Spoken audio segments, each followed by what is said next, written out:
What is going on, everybody? Welcome to Capture the Flag Draft League, Week 1, the Draft League. Let's go.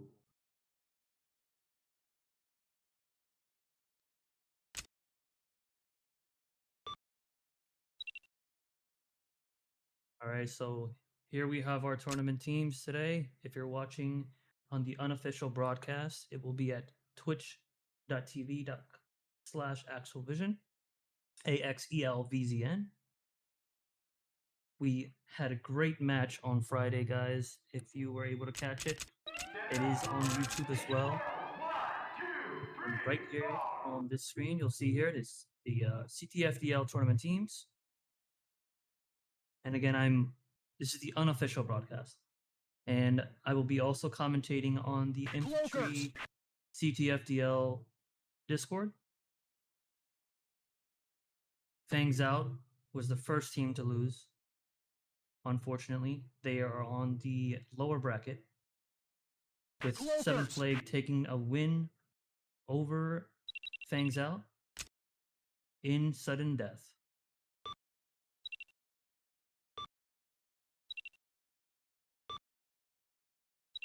We do have some commentators assisting me tonight. We have Angelus, who will be joining us a little later. We have Herfbull, Novice, and a few others. I'll do a proper introduction here shortly, and our first match is set to start at 8 p.m. We're going to be a little behind. All good there. So let's take a look at the bracket. So if you're on Twitch, you can see this. If not, I'll go ahead and talk about this. Again, Seventh Plague will face the winner of the 8 p.m. matchup. And we have our other two games, which are Care Bear Countdown versus We Are All Friends Here. And also TD versus Coming From Behind.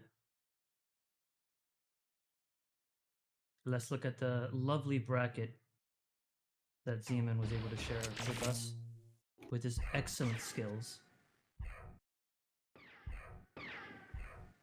Here it is, the wonderful bracket.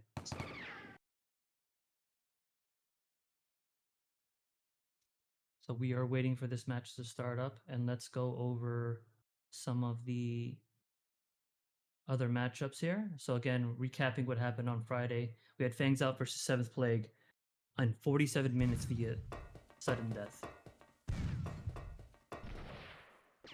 And if you're watching on Twitch or YouTube live, you can see these stuff that I'll be showing here on stream, and then in game as well. If you want to catch it, infantryonline.com.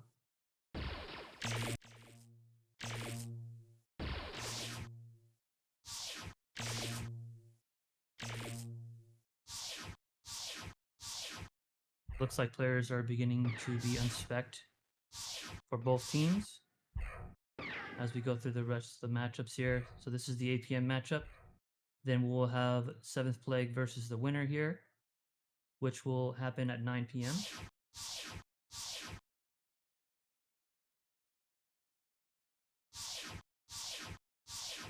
And then at 9:30 we have TD versus Coming From Behind. I'm not even going to try to pronounce TD, so I'll just leave it at that.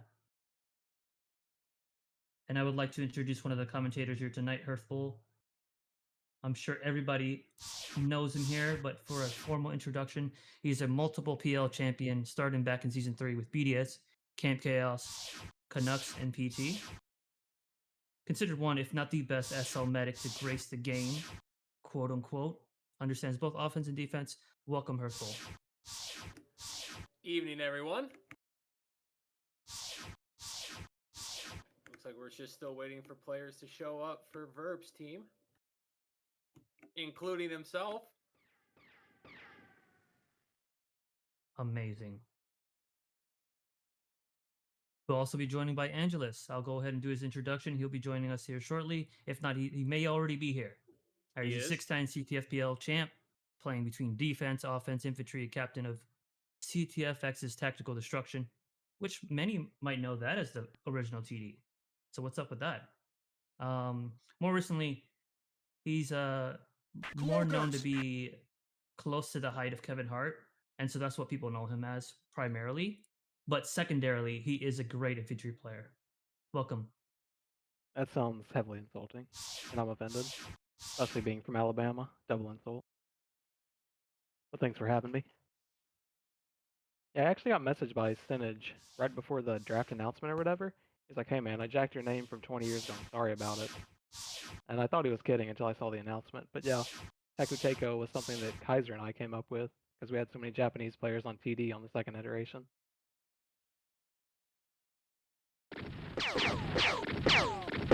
So we will be doing something interesting tonight as well. We'll be doing a multi-base view as well. ZM and I have been working on that, so we'll be able to do that at broadcast level. And of course, in game, you'll be able to spectate whatever you want. But that will be interesting for the broadcast and being able to see what's going on both sides. So we're really looking forward to that.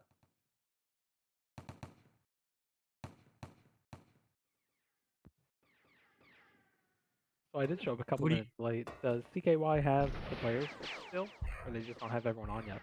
Well, it looks like Loaf Verb's team? just showed up, so that makes it Okay. 9.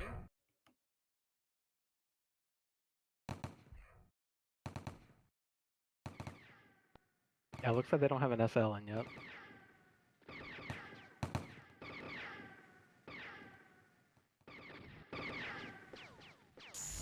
What do you guys think of the team so far, and who do you think has the advantage tonight?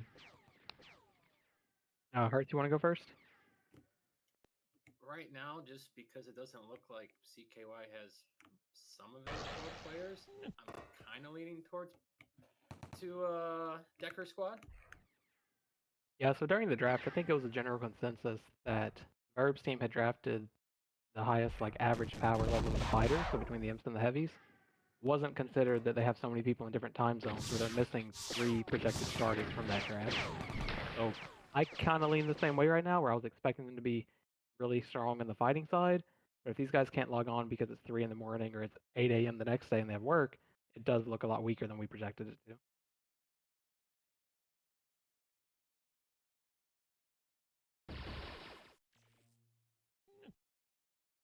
Awesome. So for those who are watching the broadcast, it will be up again momentarily. We are still waiting for one more player.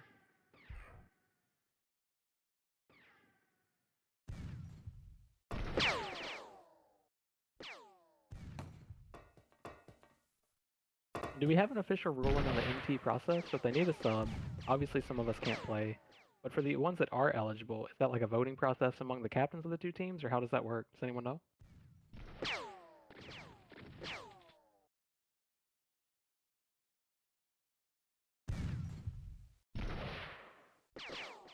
Getting some info from ZMN that there's a 15-minute wait period, and there's kind of like a miniature draft for NTs if needed.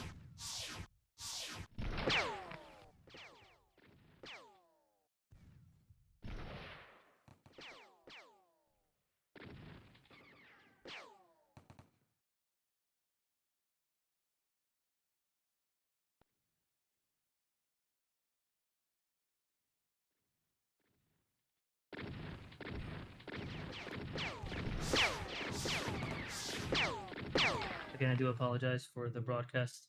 For those who are watching there, we had over 10 viewers, and we have 75 players in this arena right now, including players. Again, I'm not sure about the NT ruling there, but that could definitely be useful at this moment right now.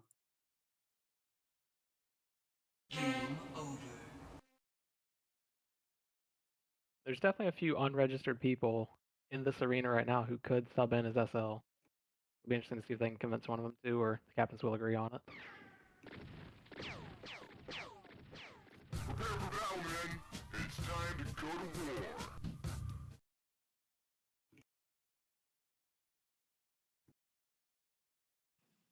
Now, alerts will also be muted for the time being, and at the end of the broadcast, I'll go ahead and shout that out outside of the CTFDL channel, but I'll leave those out of this.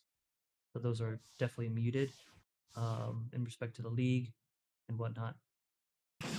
Again, welcome to all the people who are watching.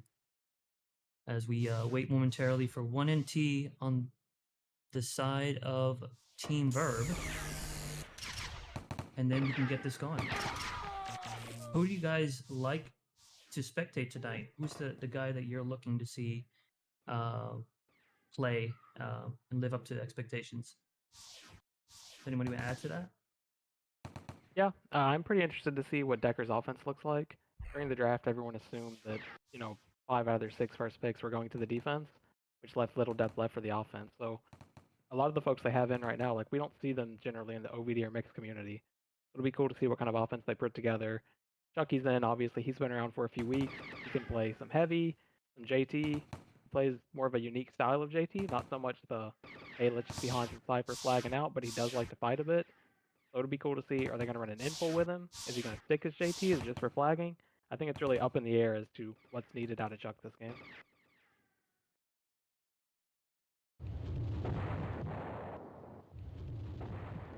Me personally, I haven't seen this player play in a while, and it's Plaps. Killer engineer. I wouldn't say he's the person I would primarily go look for, but I'm happy to see him in. And there are a lot of good players, recognizable names here. One moment. Of course, when you have kids, there's unexpected level of interruption. That is to be expected. A lot of experienced players here. X5, Tyrael.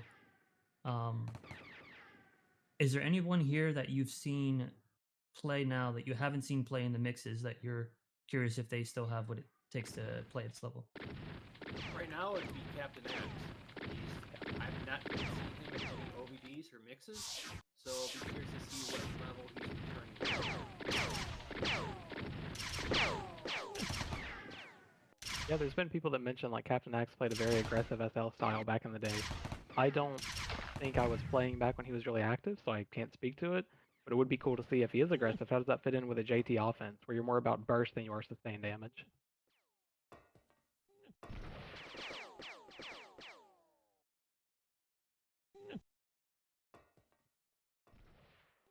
I have fixed the issue for commentator voice in the broadcast. Thank you for those that spoke up about it. Definitely something that I had to fix. But yeah, I am definitely curious. I haven't seen him play in a while. What do you guys think about Mites? Do you think he could shine in this match? Hearth, go ahead. Well, Might has an ability to shine. I'm just hoping it's in his play and not verbally. So I'm curious to see which iteration of him we get tonight.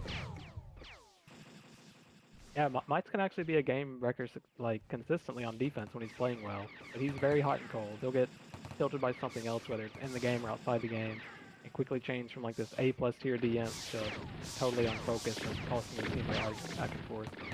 So it'll be interesting to see if the turmoil we're seeing spill out in mixes and whatnot comes into the game, or if he just focuses and tries to get the win.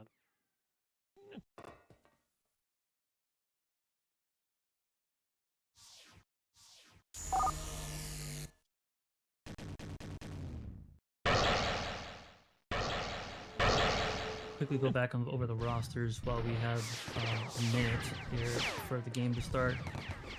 Again, this is We're All Friends versus Care Bear Countdown. And the captain for WAF is Verb.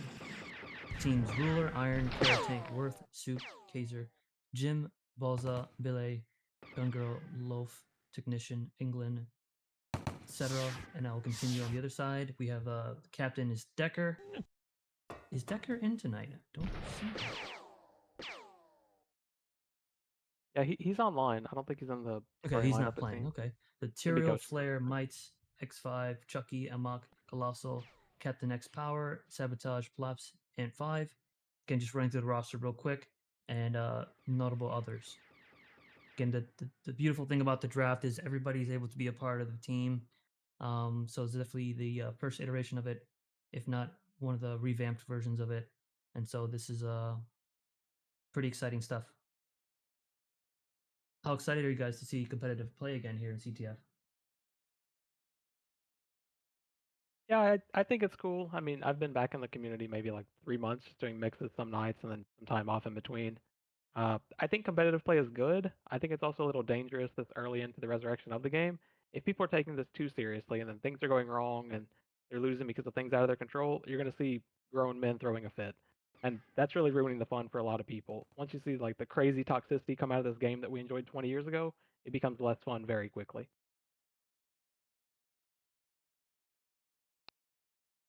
Of course, and a lot has happened since then, right? People have gotten older, people have gained experience in life, but not to mention it does make the game not fun. And we're trying to bring new players into the game, so we'll definitely give a shout out to everybody who's tried to get this back together. And we'll shoot out some links here later. People can get back into the game if they want to, and it's free on Steam. It looks like Verb Team did have England show up, so they do have 10 players. They're not going to need a sub, at least to start with. And then just looking back at their roster versus the draft, so they're missing 3 of their top 8 picks tonight, at least for now. I don't know if they have late logins coming or whatnot, but it's funny in hindsight because when Decker was drafting his team, a lot of us were joking like, hey, these guys don't participate in the mixes and OBDs. Are they even going to show up for this? Well, their team's actually the one that almost has perfect attendance tonight on their top 10 picks. So I can admit a lot of us were wrong on that and just didn't understand the time zone constraints on the other teams. We saw that also in Mixon's game the other night, where he was missing, I think, 4 projected starters. Just late timing schedule of the match, they couldn't get everyone aligned.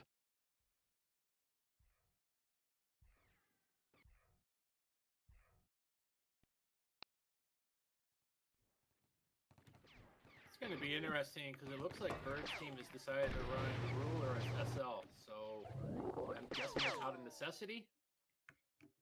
Yeah, it's definitely not something you want to do. Ruler being one of the best fighting players in the game, you don't want to stick him in that class. He can still be impactful, sure, but his impact, whether it's D-Inf, O-Inf, O-Heavy, just one of those core fighters, is so much higher than that of an SL. I think during their draft, we were projecting that Jim was going to be their squad leader. But again, Australian time zone doesn't line up with this. Jim's getting ready for work right now. Not expecting him to show up.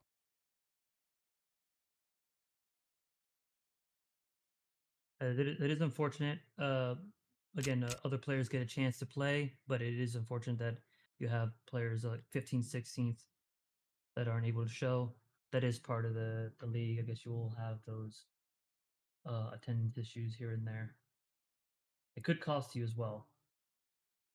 I think a lot of it'll flow into like a lessons learned when this little miniature league is over. I think in total the league runs for like 3 weeks, 2 weeks of a blended regular season featuring group play, and then 1 week of playoffs and a title match. I think ZMN, who put a lot of this together, he'll look back and realize like, yeah, I needed to be more open to understanding the time zone constraints and whatnot, really lock in availability. As someone that didn't sign up, I didn't necessarily see the form. I know there was something on the form that said, "Are you available for these weekends?" I'm not sure if it specified the fixed time windows projected for games, but from what we've seen, it's like 115 people signed up for this event, but there's only maybe 60 to 70 who can actually make these games at these regular times for us. So I think it's lessons learned. They may have to be more flexible in scheduling going forward, but we'll see a few weeks from now.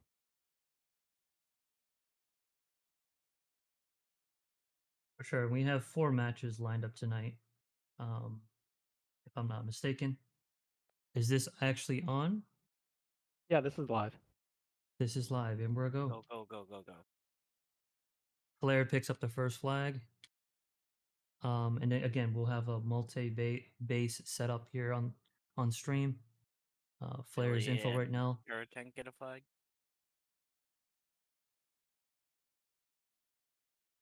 And Flair and company are setting up at A7. Yeah, and on the That other is to be side, expected. you'll see Verb's team setting up at F4.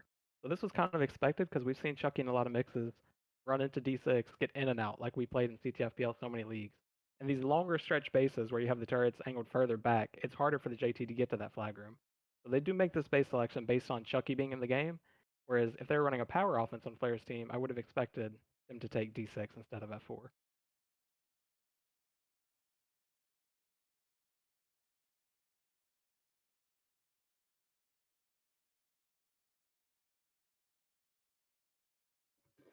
They're not running two heavies though. So is Solo projected to be the D heavy there, or are they running 3 DMs?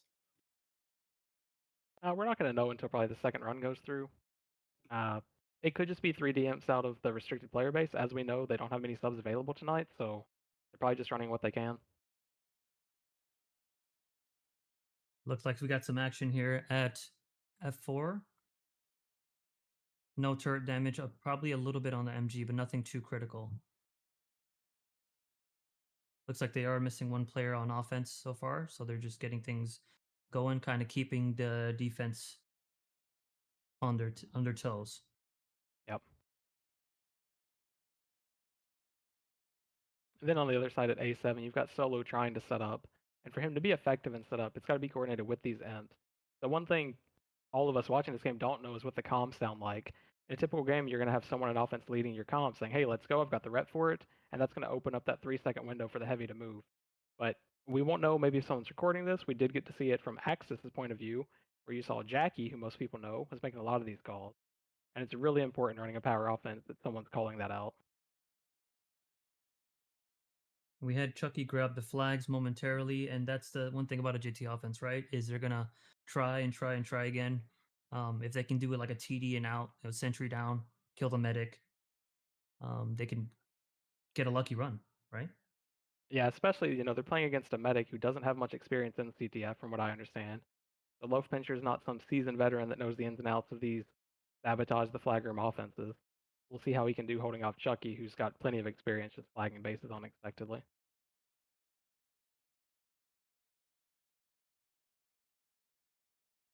We'll see if we can get a multi-view here on stream if you can get things going. While I do that, Angelus. Yeah. So at F4, they're kind of rushing. They're going RT first. Personally, as someone that plays offense, I'd prefer to go MG first, especially when you have so many imps on your offense. So I know we have a lot of skirmishers who are new to the zone. They're asking like how things work. A lot of things that aren't realized by offense is dead zones on turrets. So if you can focus an MG and turn it red, you can then dead zone the other MG and sit there as immortal, creating all this space without taking damage. And we don't see that a lot. But with someone like Flare on offense, which is another unexpected turn, I think we'll see some of that tonight. Where they'll push, they're going to red an MG, then he's going to dead zone between them, draw attention to him.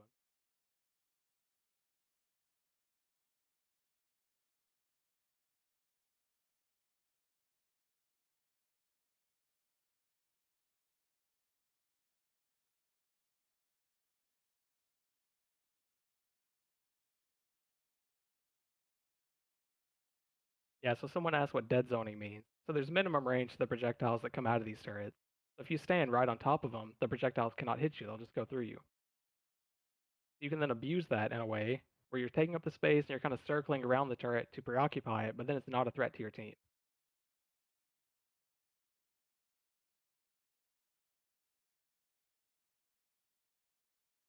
I like what Verb's team is trying to do on offense. There's clearly someone instructing Camo to go for that back MG.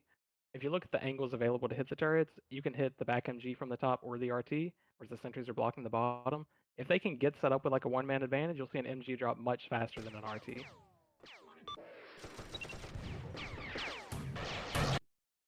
That sentry's placed too high up at A7. He doesn't have to go up in order to hit both the RT and the MG. Yep.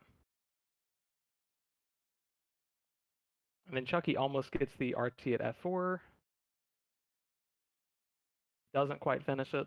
That's another thing people miss sometimes. RG damage into an RT, you're looking between 14 and 16 damage. Or with a frag grenade, you can double that.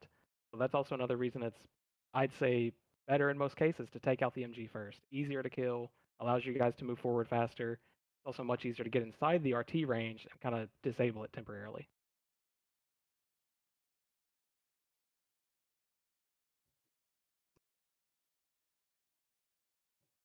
Flare switched to infill and immediately has results. He isolated the two DMs. Easy picks. Yeah, Loaf's got to be careful here. Kind of lucky that Chuck bounced on that bottom corner, otherwise he was out with one of the two flags. Two piles in this case. You can I feel tell like right if he there. didn't bounce, It was either a bounce or a rep charge from Verb. Either way, it was a good play. I think he bounced off the bottom left physic trying to squeeze out, but can't know for certain. which offense do you see has more capability to have a successful flag out? Do you think Chucky will eventually just kind of get them eventually with the inexperienced medic? Yeah, I mean, they almost did that time. Like Hurt said, Flare quickly changed to infil. The DMs were not ready for it, so they got ISO'd. And then you saw the quick four-man burst into the flag room. And that's a really tough spot as a medic when you have four people coming at you and one of them's an infil. So you're getting drained, there's a disruptor threat, you can't play the walls. You really just got to try to keep your energy up and not drop because you may be the last bit of TD there. I see Flair changing it up again. He's back to infantry, so he's definitely going to keep them on their toes. And that means that they'll probably have to carry ES, right? More likely to carry something that just the expected info there. Yeah, and that's been really controversial in this iteration of infantry, where you can change class without specking and everything. So I think it was Axis did recently do that development that shows, hey, an info's been put in, you get the big cloaker notification, but there are a lot of people that are upset about how quick it is still, because a lot of these infantries base their item sets on not needing space for ES, whereas when most of us played, if you played defense, you just fit it in, and when you saw an info came in, you would turn the ES on. So I think more and more people are adjusting to that, but if not, they need to get on board because I don't see it changing outside of that. Right. There are pros and cons to it, and you do still need 500 energy to change classes, right? So Yep. it's not just super easy, but as well as it kind of makes it a little bit more strategic as and more awareness on the defense to know if there's an infiltrator in. And they do have a chat as well, but the chances of them noticing it might be slim because if they're Yep. fighting, they might not notice it. Yep.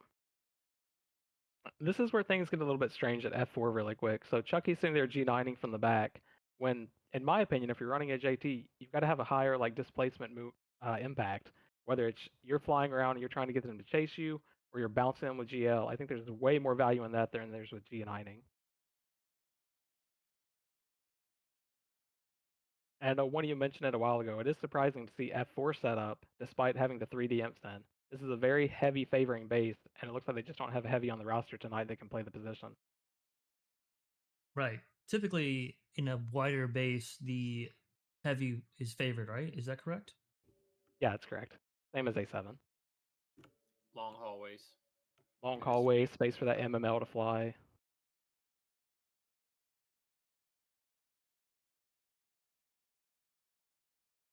And a lot of times, like in CTFDL years ago, Titan was the preferred side. But Decker's team having Tyrael, who's one of the best DM or D heavies in the game, they chose that for him to play. It's his preferred base. He can get spacing in it. He's comfortable there. Makes perfect sense. Yeah, great base for Turiel, and I know he's probably going to end up being #1 kills in this match. Typically, is a high kill count, SD heavy. This is looking like a clear at A7. Ooh, maybe. Yeah, close.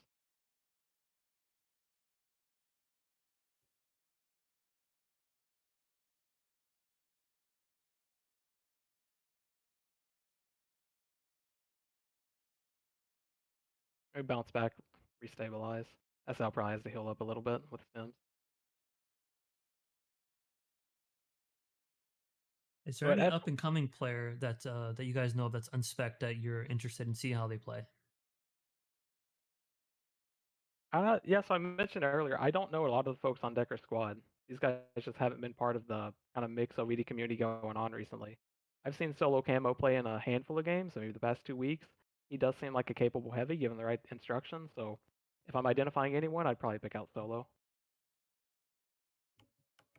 Be curious to see how Solo does, given there's a lot of veteran leadership on that team between Verb, Ruler, Iron.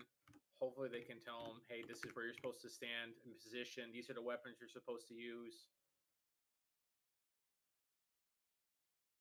Yeah, and if you look at F4 right now, they have slowed it down. So they've got a big swing. Verb's not going to be able to keep up with all that damage without rep. So the RT is going to go down. There's no sentry blockers to really start that. And I kind of harped on that in the post game of Mixum's first game in the draft league. Chucky's flying in. There's hardly any opposition. This could just Oh, be this out is and onto not the good. 10 man. TD Just gotta still get that up. sentry down. The Sentry's sentry's still still up. down. Up. Up. The SL is also there. Wow. So I'm sure Ruler has TD. Hopefully we don't see the bug where they get summoned out despite TD. And then they can reevaluate from here. That was very surprising. I do feel like they missed their opportunity there. They got the medic down. No sentry. Sentry was still up. They probably could have been out. Yeah. Hello?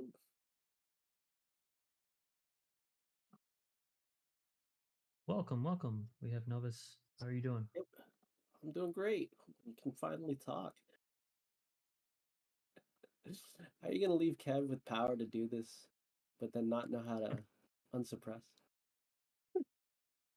It's all good. How you doing?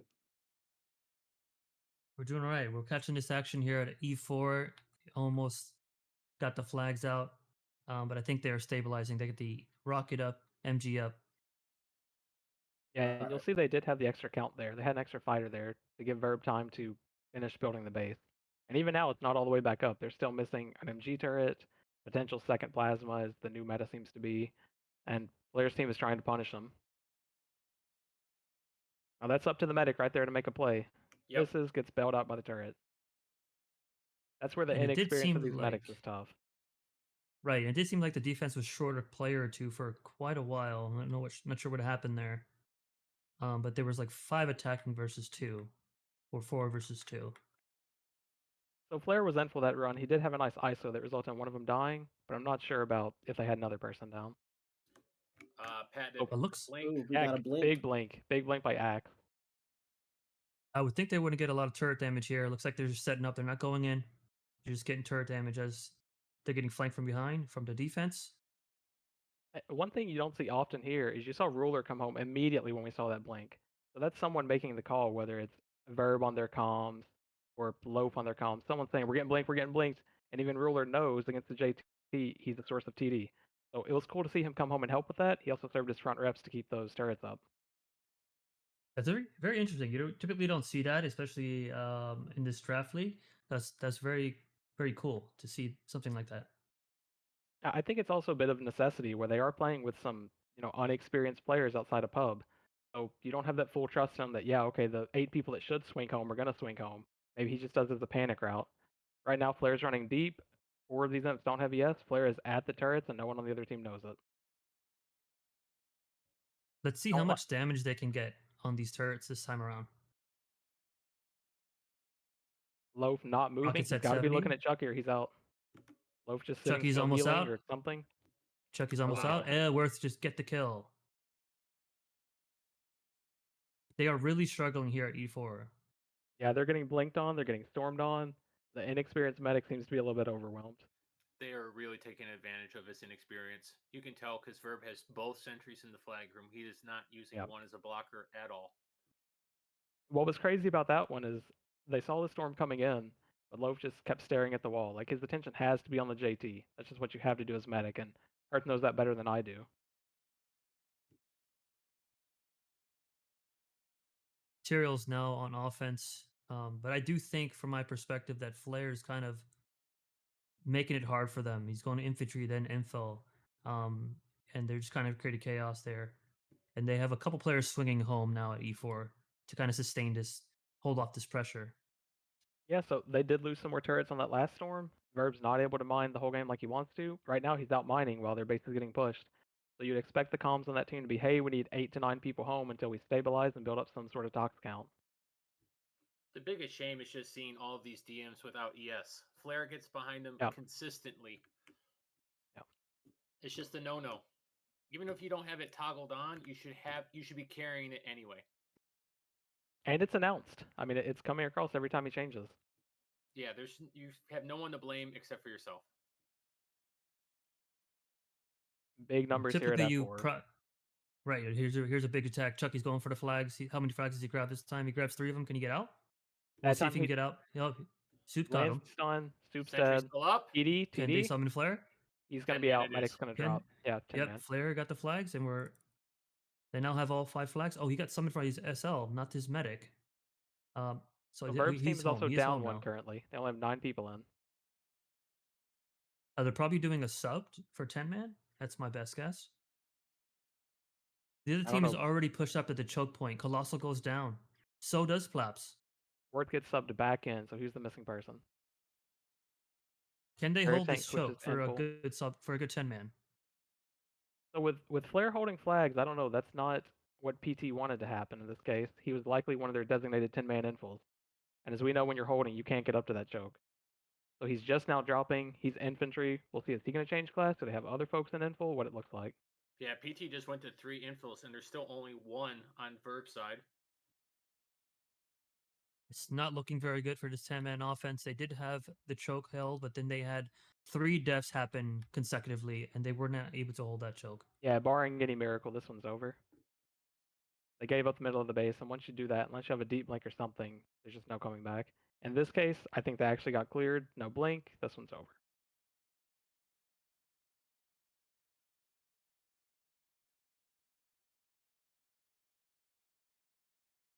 I did see a bit later in the game, Gun Girl did log in. It'll be interesting to see when this team plays next. Do they try a different medic out?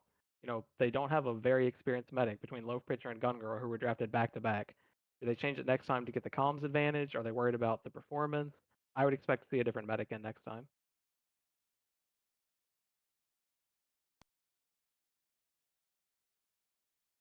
That is game. A lot of players did kind of feel like Verb's team may have had the edge here, but the other team was really powerful. Flair switching up, Infill, Inf, and Chucky's JT offense. It was kind of hard, too much pressure for them to hand. Yeah. So you were saying Loaf Pincher's a newer medic? Yeah. Brand new. Brand new. Okay. Public So one medic. if you take a look at the score of and just compare specifically the medics, Amok went 3-3 and Loaf Pincher went 0-4. So it's kind of like, was Loaf Pincher playing like in any aggressive form to put pressure on the SL or anything like that to disrupt offense to get opportunity to swing? I think Loaf was purely focused on healing and summoning, which, again, against the JT offense, your medic's got to be focused on the JT. All that havoc was caused because Chucky was never getting trinked coming in. So he's getting a free pass to the flag room where any kind of chaos can happen once they get there. As soon as that JT looks like he's made up his mind, like this is the flagging run, correct. You're not paying attention to your DMs anymore. It's just a 1v1 battle with you and the JT at that point. Right. So it's from there it'll be an experience for him, so he can be better than the basic medic that just heals and summons. Yeah, The main problem Chucky now is that had there's a just field not day. enough Okay. JTs in the game anymore. Other than Chucky, and that's nice when he shows up. It's hard to get experience versus a JT offense. Yeah. It looks like consensus is people are a little bit surprised about the outcome, but we talked about it going into the game. You know, Verb's team, it did look very strong at draft. But of their top 10 picks, they only had 6 tonight. So you go down into further depth where you have pub players who don't know organized play. That's a lot harder to organize against a team of veterans who did show up. Like you look at the team Flair and Decker had here, all these guys played back in the day. Sure, they don't play as much now, but they know the ins and outs of the game. Yeah, you were mentioning about how they picked their team was stacking their defense, right? Yep. So I think the correct strategy, especially with the lack of experience in these newer players, is to pick strong support players first. Then you can pick your fighters after. And this is the case. You're lacking a strong support player, and then you fall apart because of that. Yeah, it could be, and you could have a strong argument for that. We're going to see Metal Squad Takuteko play here soon, and he drafted back-to-back supports to start off the draft, whereas everyone else was taking fighters. He took arguably the Med 1 and NG 1 off the board.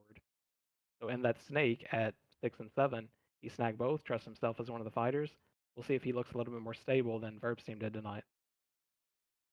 And that's coming from an experienced captain. Yep.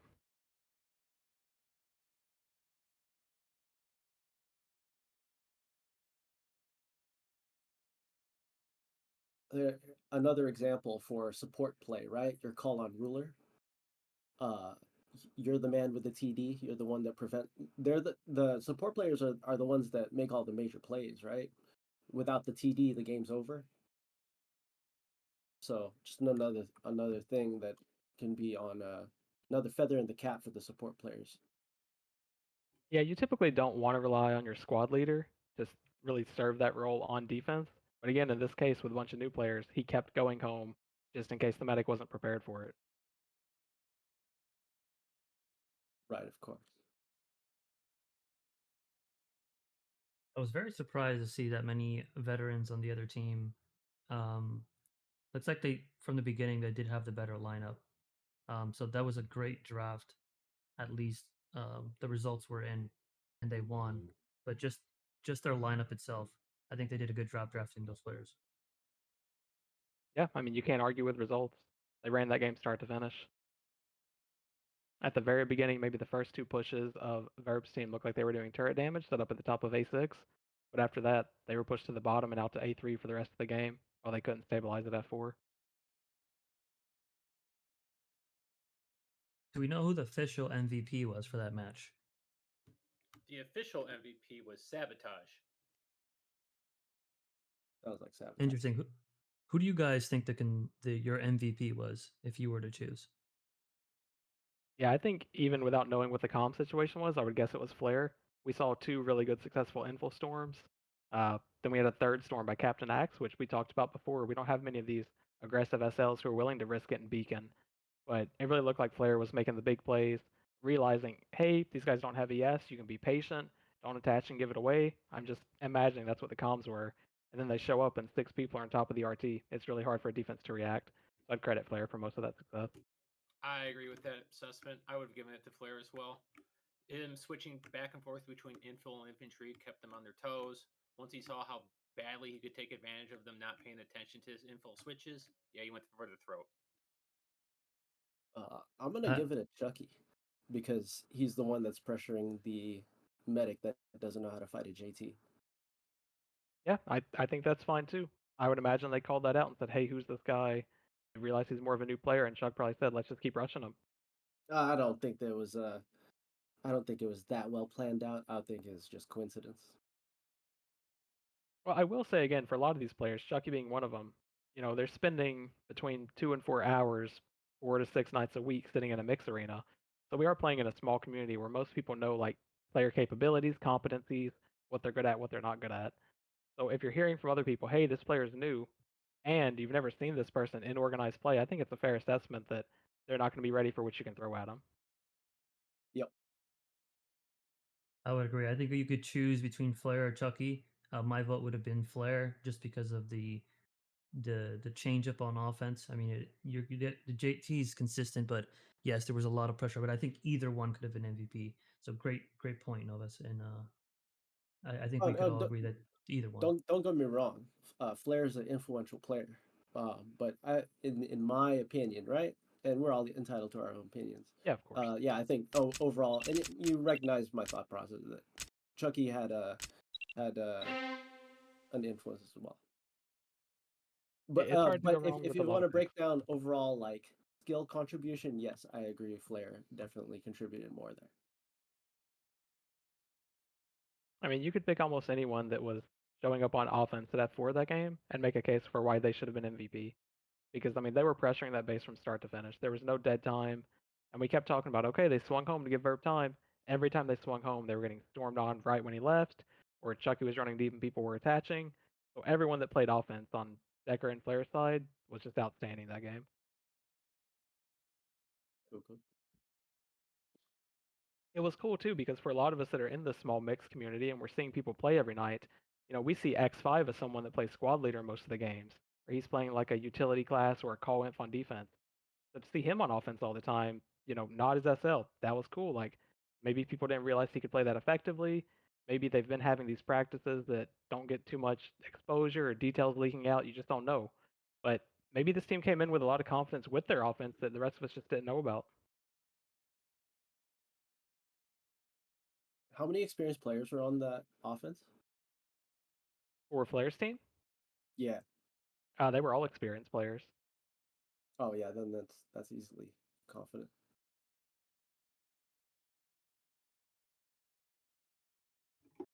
Yeah, Chucky's is pretty hard to handle, especially for a new player to come in there.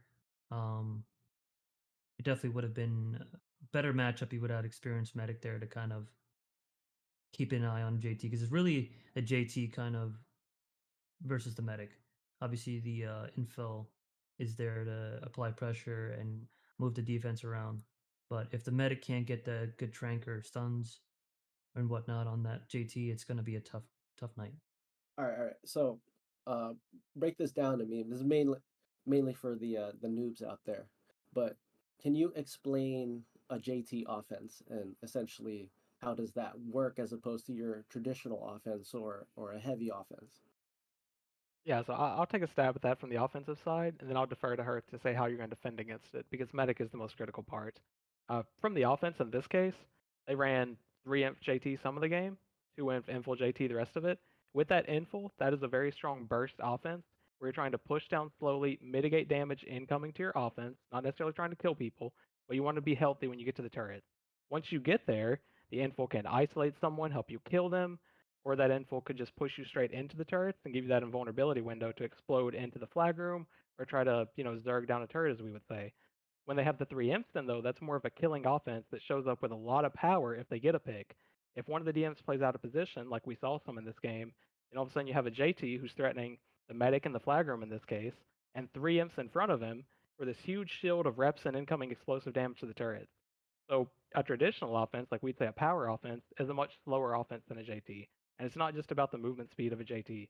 When you're playing with a heavy, you're relying on that EB to help push you because the heavy is not offering a ton of push into the offense. It's offering this slow moving turret destroyer. So you want to set up, you want to protect the heavy, you want to Hey, play with your SLVB. sorry to interrupt you, Mister multi-time PL champion.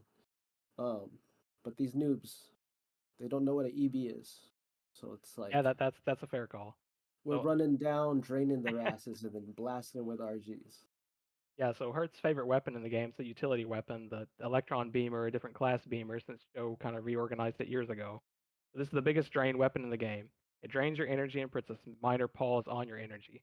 So when you're playing with an offense where you want to focus on killing the other side more so than you want to focus on flagging it, you want to get their energy low by using that EB to your advantage.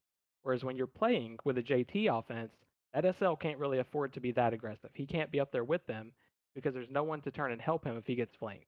That JT offense I mentioned before, it's bursting once it gets to the turrets. They're not going to sit there too long. They're going to get a pick and they're going to go. With a heavy, that offense is more sitting there, killing the turrets, over seconds. You look at a heavy taking down a turret, and for example, a lot of people don't realize this. I brought it up earlier in the game. If you have a heavy in the game and they set up an AC line on the turret, you're looking at between 7 and 8 shots to take down an MG, and that does not take a long time. An RT, you're looking at, I think, 9 to 10 shots. If you don't have that, it's a lot easier for the team to rep. So we're looking at a JT offense featuring Chucky. There's not a sustained turret damage threat. The reason we saw so much turret damage was the other team was disorganized and they weren't getting the push out. where there's no one holding that position on the offense, but the defense is still just backing up, backing up, backing up, getting stormed 3 times in 4 minutes. There's no recovery time. And then, Herth, if you can talk about what it's like to be a medic against a JT, like how is it different playing a JT versus a heavy? Because in my opinion, medic's one of the most important parts of any defense. It is because, for contrast, when you're a medic against a power offense, as a medic, you're not typically in danger because they're targeting your turrets, they're targeting your DMs, they're not targeting you. Against a JT, you're now one of the primary threats. So if they all show up at the flag room and you've done very little to no damage to them, you have now all of a sudden you have a JT coming at you along with 3 imps that are looking to put you down because you're one of the TD providers, and they're just looking to get flags and out. The difference between that and, let's say, power offense is now you have to pay way more attention to your positioning. You're paying attention. You have to play more defensive, but you can't go 100% defensive because as a medic, it's also your job to put pressure on this SL. Otherwise, they're going to be there all game and you're never going to get a break. It's as a medic, it's very hard. It's a lot of pressure. It's way more thought intensive as well because you're now balancing DF HP because you can't just completely neglect that. You have to pay attention to your own energy levels. It's a lot to take in. And unfortunately, like I said earlier, there's just not a lot of practice anymore versus a JT offense because there's so few of them in the game. So I completely understand why it's hard for these medics now to just, they don't understand it. All right, so if I'm following all these PL champions, it's the JT offense is looking to uh, run in, uh, take out all of the things that prevent teleports, and then grab flags as fast as possible. Right? That's the offense's idea. That's priority number one. Priority number two is typically to do turret damage. Like once they assess, hey, we're not getting the 2 sentries and the medic, their immediate focus is going to be on whatever turrets are right in front of them and do as much damage as possible. Right. That's the secondary goal. But then in if you were playing a heavy offense, that would be the primary goal, right? Correct. Okay.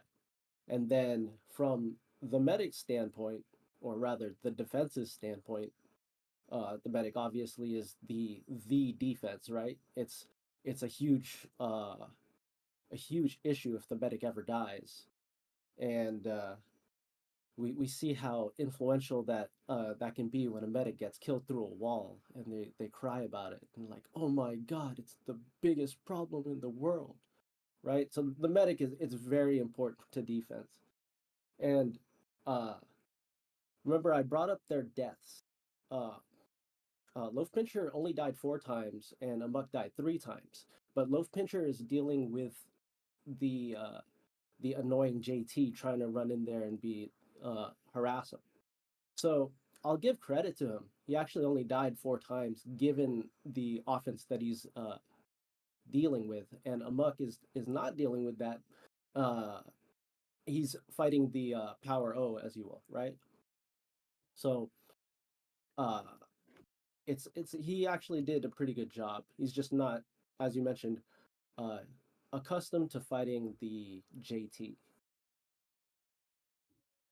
It's hard though to really use deaths as kind of the barometer of a medic performance because if you have very little deaths, but you're not doing any pressure versus the SL, then again, you're not really doing the full responsibilities of the class.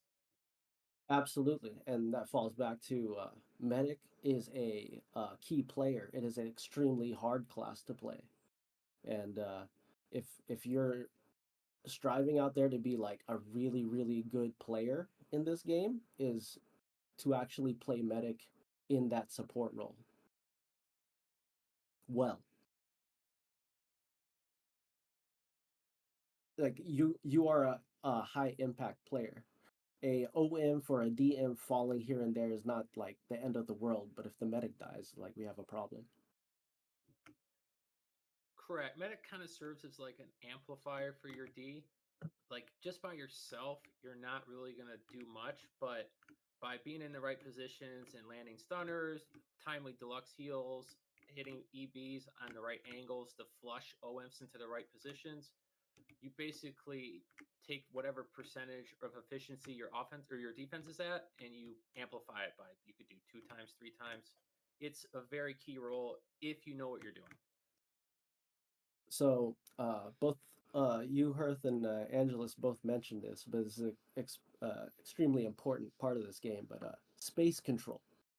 So uh, a lot of how this game works is pushing into areas and controlling that space, like setting up boxes, for example, for a heavy.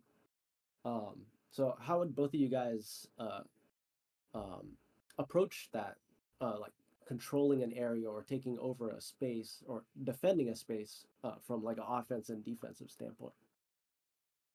Yeah, I think from the offensive standpoint, speaking on either side, we'll just talk about JT first because that's what we saw in the last game.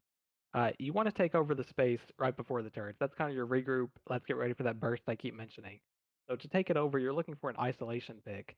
And you always have like this fighter's advantage at the early stages of attacking a base because usually at worst it's 3 versus 4 with the 4 being on offense.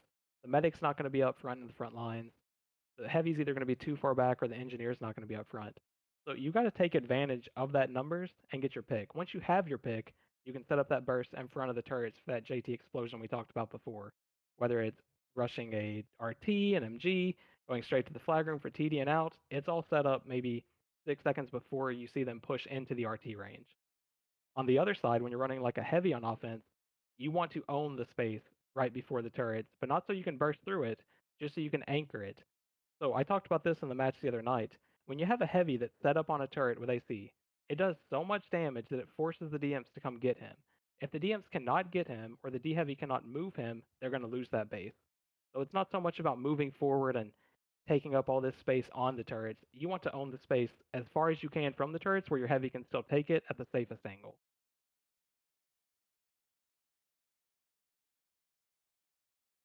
Shoot the turrets. Don't die. Looks like they went for a quick recycle. That would explain all the disconnects.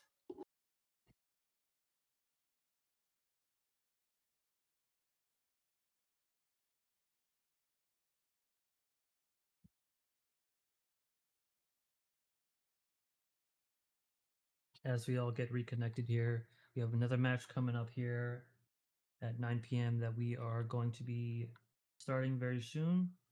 Once we get that graphic back up, actually, it is up. So we have Care Bear Countdown versus Seventh Plague. Which player do you guys um, think will make an impact in this match? One or two players? Yeah, this is winner's bracket, isn't it? So we're going to see tonight's winner versus the winner from the other night. We have the winner from 8 p.m., which is the match that just Yeah. right. So then we have versus Seventh Plague, which was the winner from Friday night. Yeah, I mean, I think the most exciting thing we've seen from the two games so far has been Blair and Chucky on offense. So if they're going to run that same lineup, I'd be excited to watch it again. This is actually a very exciting matchup for me personally. We mentioned the medic for quite a while there on defense. We got Salvi versus Chucky. That's going to be a great matchup. We have an experienced medic who's got a lot of time and practice against JT offenses. Yet, hopefully, his experience and what he remembers from back in the day will carry him very well against Chucky. What was it? GT Gotsalvi was playing against the SL Igid, right?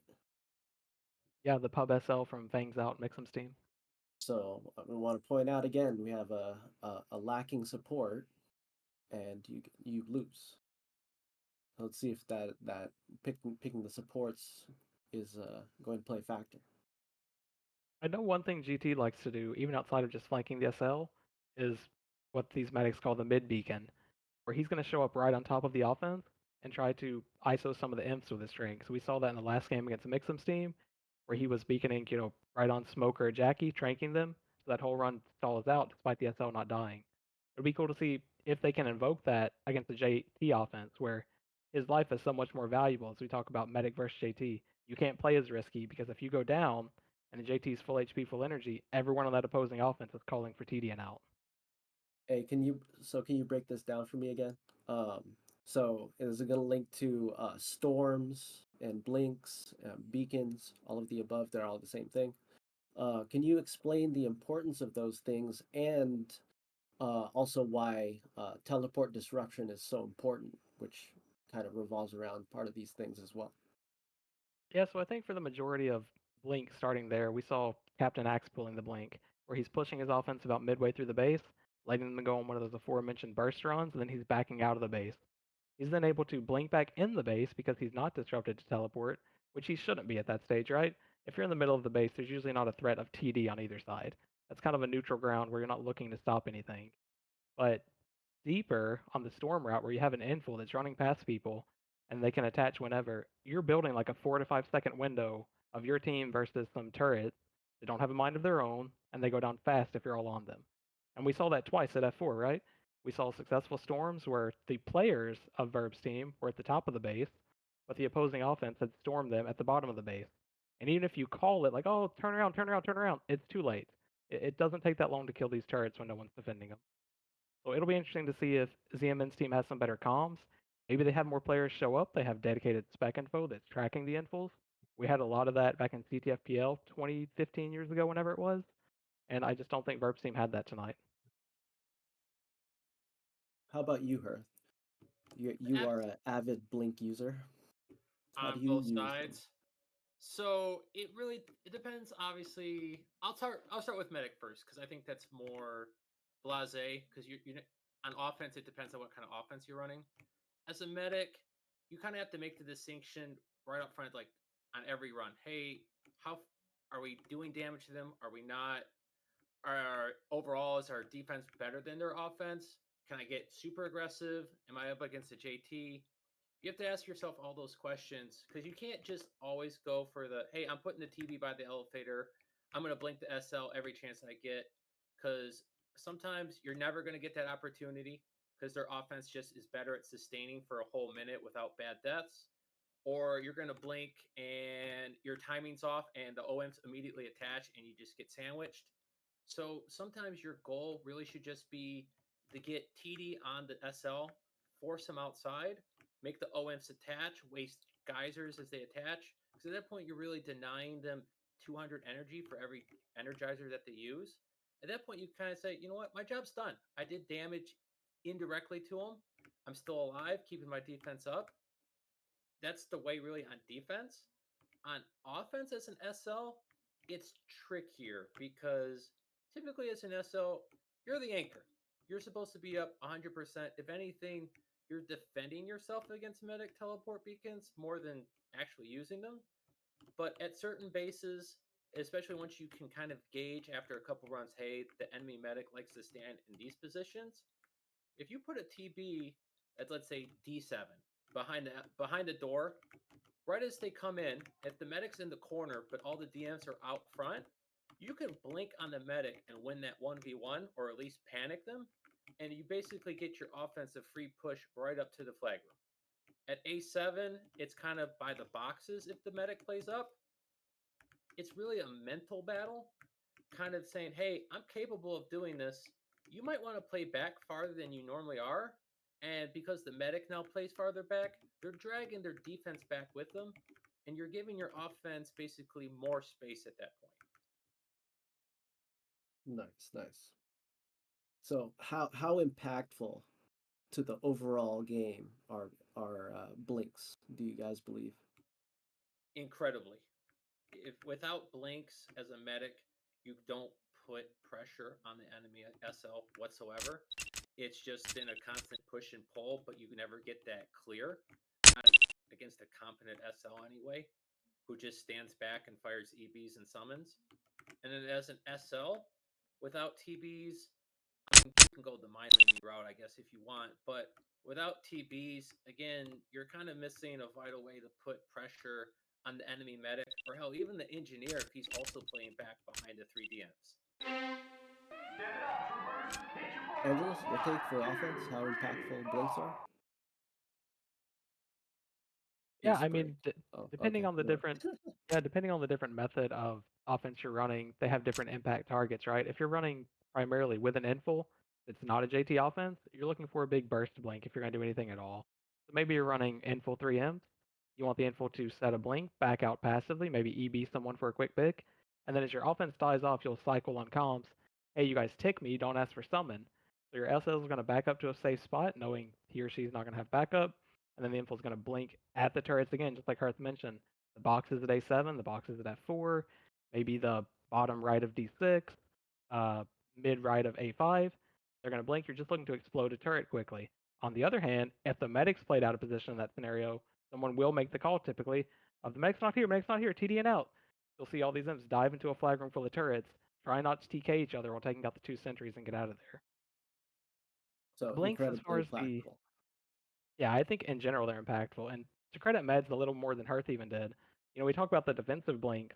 If a medic blinks but doesn't successfully clear it, it's still usually a net win unless he overextended a lot and got his defense cleared. Because when he blinks, he's TDing that SL for a bit, which is stalling down the offense. So the SL spamming, I can't summon, I can't summon. Offense begins to attach. They're attaching with less energy. They're burning their energizers, which is arguably the most important item to OM, at least those using P6, and then they're not holding the fight like they were beforehand.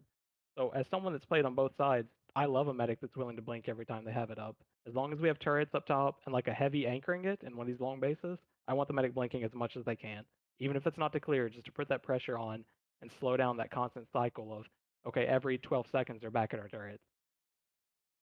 And any engineer in the game would probably say the same thing. They need that time to rebuild the tox pool and replace sentries like we talked about, the blocker sentries or the flag room sentries, whatever's been picked off the last run.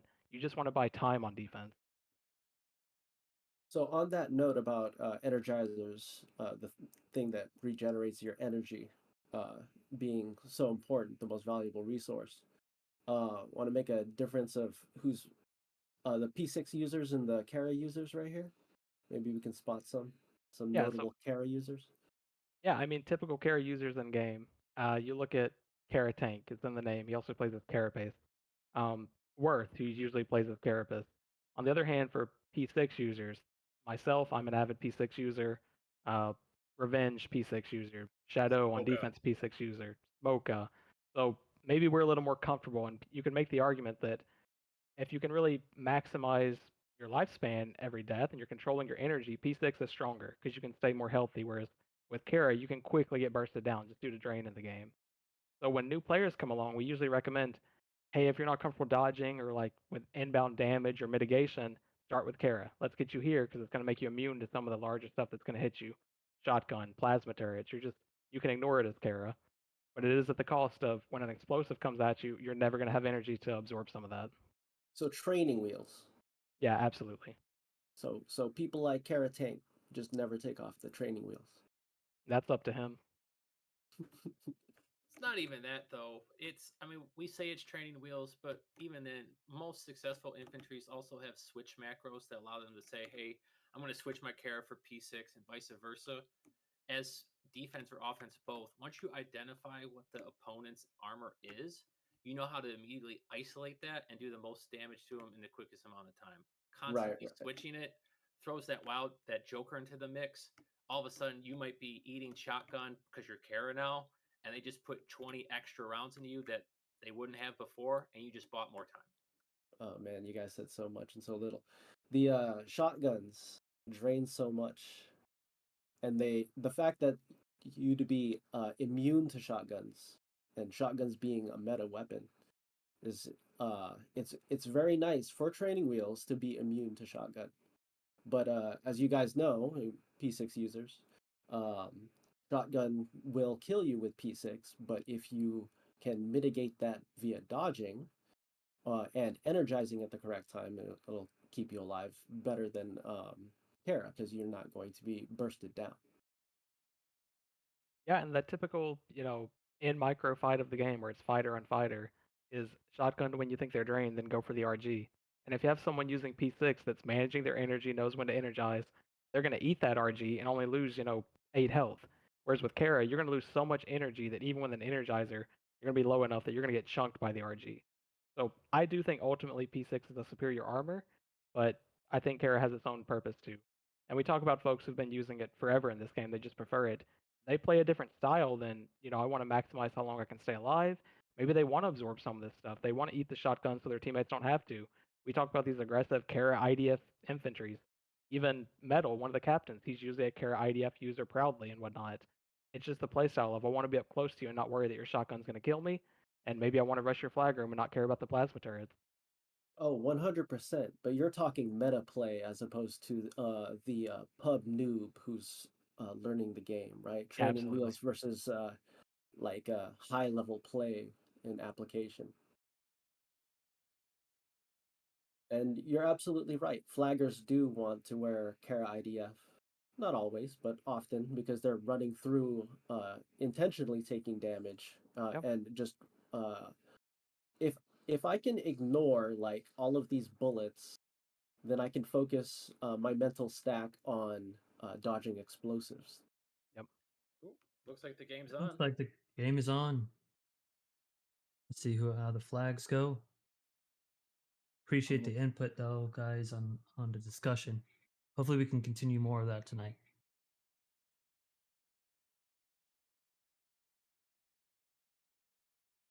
All right, so 2-1.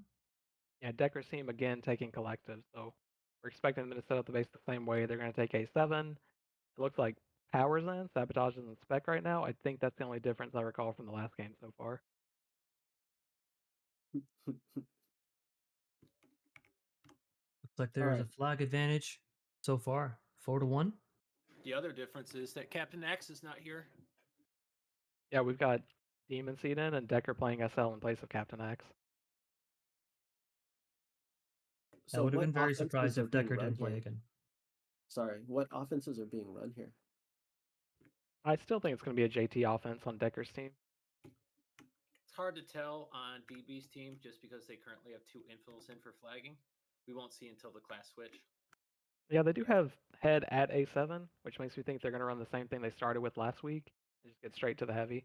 They tried the JT, said after the game they weren't as comfortable with its progress and were much more comfortable running pure power, like we're seeing up at the turrets of A7. All right, will head hit the turrets this time? I thought head did fine last time. I know there was a lot of jokes made, but they were killing turrets on loop at D6. Okay, let's take note. Looks So like far, he's GT hit is on his offense. JTs. This is a very interesting play. GT's went back home. Yeah, we talk about aggressive medics. That's a different level, going straight to the enemy A base whole with a different beacon. level. Yeah. That's not something we want to teach our new players tonight. Looks like DP is back. Lagging just slightly a little bit. There is a flank here at A7. Will they be able to clear them? Looks like they're kind of outnumbered right now. It's looking like it should be a clear. That should be a clear. See They're how trying much to damage exchange Head some can get turret on damage turrets. for it. Yeah, it takes the RT to about 80, 100, yeah.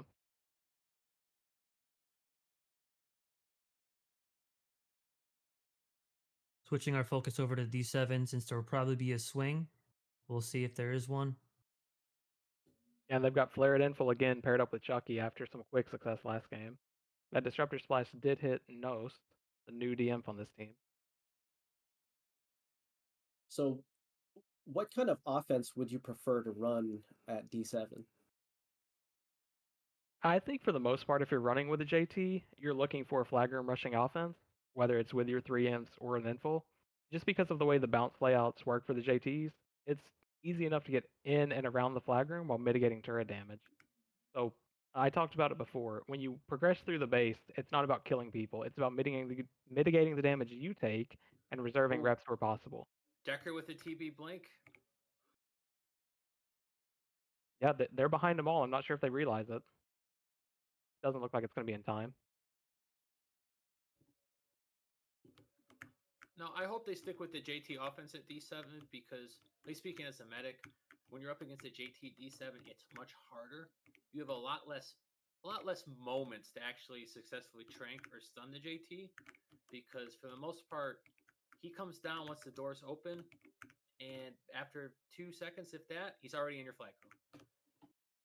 Yeah, it's a very tight space there. If you're staying on the left side of the base and just rushing the flag room, you're taking no turret damage threat until you get to the flag room. Whereas, like we saw at F4, there's that long hallway right before the flag room where you're essentially dodging the turrets or fighting the turrets. You can essentially bypass that with a JT offense at D6. So you would say this is your traditional JT offense versus your traditional 3-inf defense at D7? Yeah, Right now, he's and out. yep, there's no TD there. Gone. Exactly how a JT offense was supposed to be explosive. In the blink of an eye, he's out. Now, do they have an SL up? I believe their SL is DP, who's just died outside. Yeah, they've got Got GT out there Softies kind of there. anchoring. ZMN comes back in the game after subbing out for a little bit. ZMN's the info on PTT. This offense is proven to be really powerful so far, and Chucky's still up there with a flag trying to pick off some people. Let's see how this 10-man goes here at A7. Will ZMN be an impactful player? You know, we talked about holding space before, and A7's a perfect 10-man example of holding space. Decker's team owns that hallway right now. They've got giant numbers in the hallway. It looks like 4 fighters in the hallway to the 2 on the other team. If they can't progress up to the choke, the game's over before it even gets to 30 seconds. Exactly, and Because, it's not looking very good right now. no. It's disorganized. They're not making any kills. They're not grouping. Barring any other setback, this one should be over as well. It's too much They have space taken one up more by the big defenders. push, but under normal circumstances, they would need to be up at the boxes before they'd be able to make that push in this time frame. Exactly. Yeah, it's a really good job by Decker's team of getting down there on the 10-man, and we see that in the mixed community all the time. Like, don't sit back by the turrets, get down if you have numbers. And in 2 games now, we've seen this team pull it off successfully. That was a very quick match in 6 minutes. As CBC, if I have that correctly, Decker's team takes the win. Very impressive win. All right. MVP opinions on that quick match? For me, I would go with Chucky. Yeah, that one was so quick. I think I'd go with Chucky by default. Yeah, I don't Got in the flag really room give it just to like we anybody else. described. Are there any other JT offenses for this league? So even the team that they just played against, 7th Plague, they ran with Head on a Deathboard JT in the first game for maybe 30% of the game.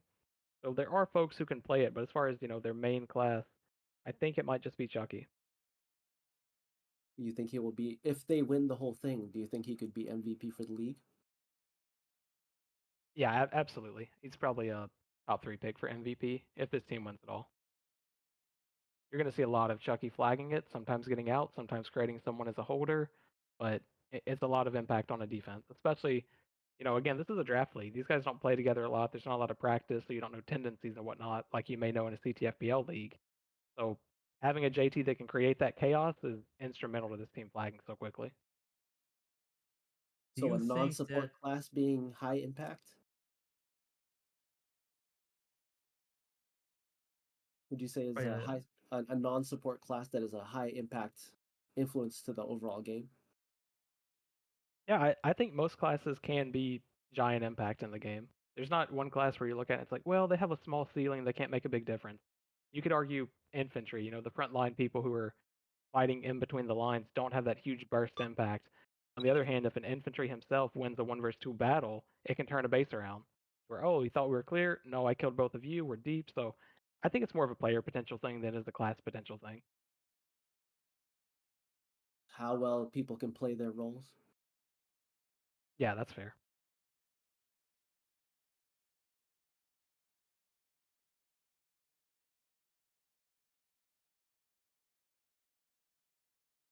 do you think that the draft on what Decker did there to get some players that know each other? I believe I don't know what the count of Dark Slayers are on there, but there are players that have played together there on that roster.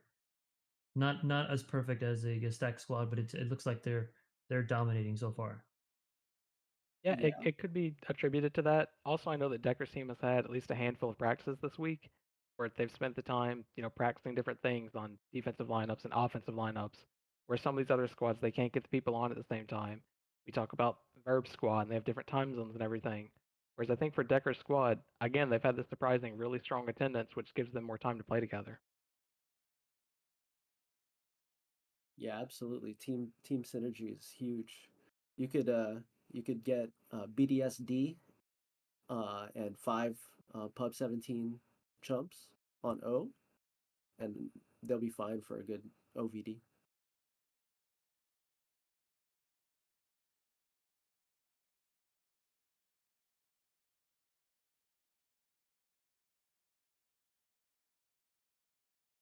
So just to recap, we had a 8 p.m. match that was CBC over WAF, and then just now, in 6 minutes, very quick time, CBC over Seventh Plague. The next match is CFB versus TD. Are there anything there? We have about 15 minutes till that match starts up. Anything we're looking towards? Any of those players Yeah, that I come to think mind? I think Noah brought it up earlier. We keep talking about the utility impacts here, and I mentioned the draft strategy that Senage or Metal took. They drafted back-to-back utility defensive classes. So assuming Bonds is playing medic and Big Timer's playing Engie, that's about as sturdy as a utility defense you're going to find in the league. So it'll be interesting to see how that holds up against potentially a Stav-led offense. Stav is one of the game's greatest leaders on either side, whether it's defense or offense, or what it looks like against less experienced players. So a lot of people looked at the draft and said, well, then it just didn't take a whole lot of fighters. But we'll see if that kind of pays out or not in the next little while. So who are Synerge's best fighters? Or I mean, sorry, who are was it Decker's team? Or who? Oh, is that? Anyways, who are the best fighters if they have strong support? Hearth, you For want to the stab on upcoming that? match? For Metals team, Yeah, Yeah. Taco. honestly, it depends. If he has BT as engineer and not as a fighter, their best fighter's probably Cerrito or Marduk. He's kind of a very good infantry with a lot of great aim. He's like a mini Smoka. Right after that would be Tactical, Yeah. who is also a very good D heavy. Those two alone could definitely carry an offense or a defense, depending on how he positions them. Yeah, I Tactical's would so agree. popular he has a meme. That also matches the draft sequence. I think Tactical slept on a lot in the mixed community. I've not known this guy but a couple months, but he seems really solid at D heavy. He plays a safe but still aggressive enough method, and I think he's a typical skirmish player where his resolution is bigger than a lot of the walls we're playing on, so he can see the base top to bottom. He's got the aim to go with it. So I think he's a good heavy. I think Cerrito's a good multi-classer, but you look at the depth beyond that, and it's questionable fighting on that roster. Good utility, but had to make sacrifices somewhere. Yeah, I do think they favor heavy more utility on that roster compared to Postie's roster. You can count many great fighters there, and we can't not talk about the number one pick on that side as well with Stav. Who's gonna 2v1 the imps? He'd be one to look out for when we talk about those kind of plays. He's definitely capable of doing it. All right, let's talk about Bale balls. He's one of Is the he good? aggressive imps that we talked about on defense before. You know, some people prefer the Kara playstyle. He's one of them, from what I understand. He likes to push regardless of circumstances. So I would expect if they set up a traditional 5v5 where he's one of the two imps, maybe with Jake is a little more passive, Jake being Greed in this case, I expect Ball to be going after the SL, just like we expected Worth to do for Verb's team earlier. Not afraid to take some shots on the way out of the flag room. Doesn't really hesitate to fight. Doesn't play passive at all. He's always walking forward. It's tough though trying to get that chemistry between an aggressive DM and a passive DM. Yep. If they don't gel, it causes way more harm than not.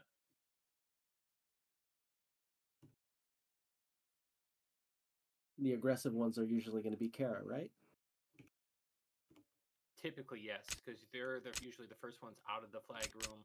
So, and with a rep charge, so they're taking damage whether they like it or not. Kara just helps them sustain through that.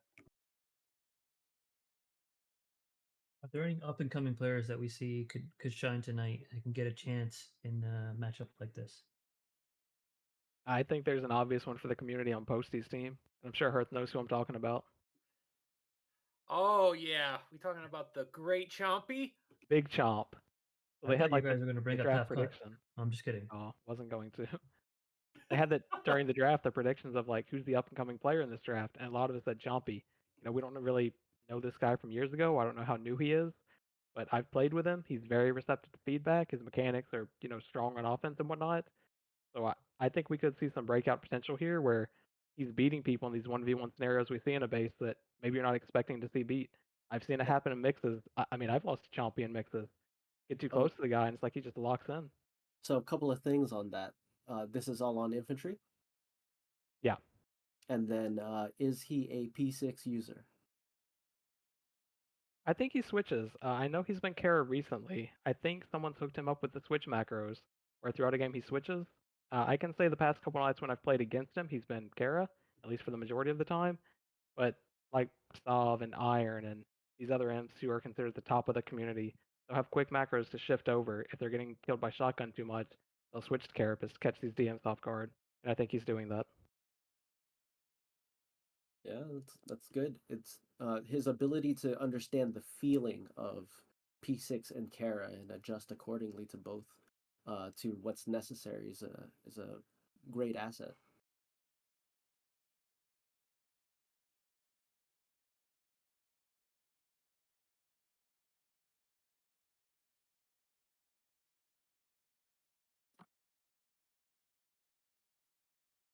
So there is one more match after this.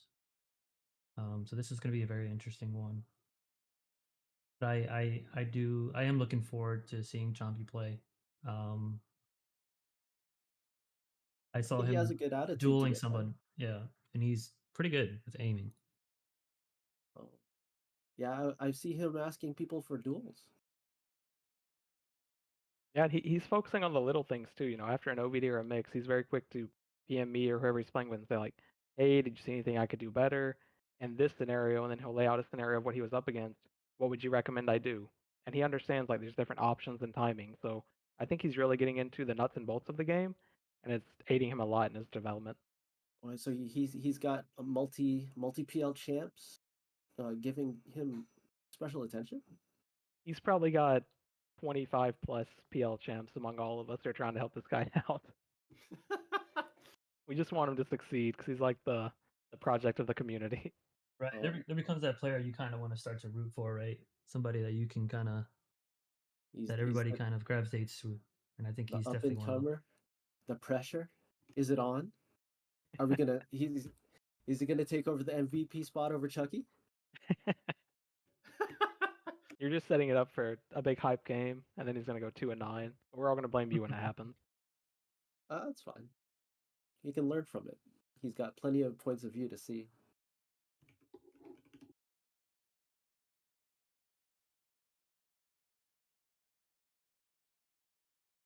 All right, who else we got on this lineup? Let's talk about some old folks.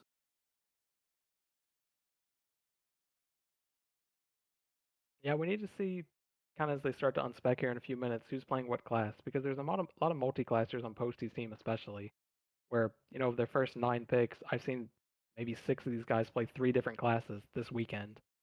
It'll be cool to see like who they have in what position as the game gets going.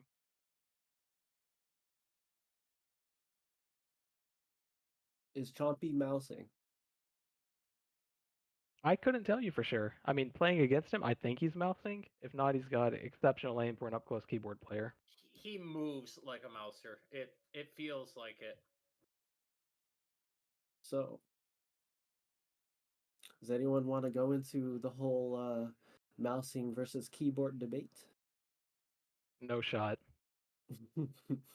There's pluses and minuses to both. There's no obvious this one's better than the other.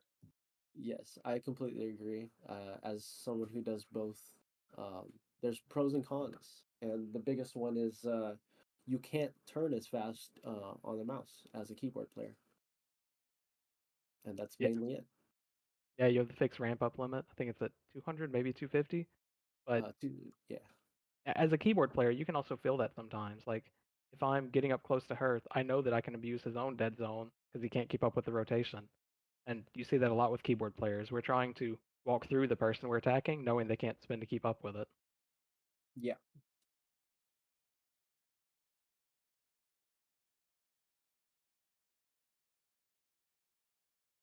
Yeah, personally, as a on keyboard, I keep it at 30 because 0 is just too fast to aim. Yeah, I'm keyboard. I've always been on 0 as far back as I can remember. If I changed it would probably be a disaster. Um, yeah, since coming back, I've been a casual mouser.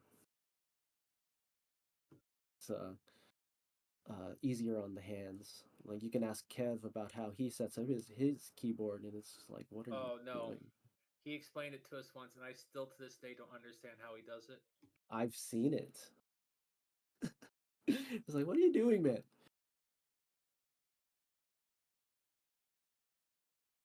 Do you think this single letter aliases gives a little bit of fear into the other team?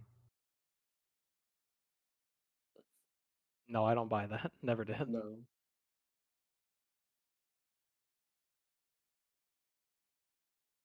That was definitely an unserious question, by the way.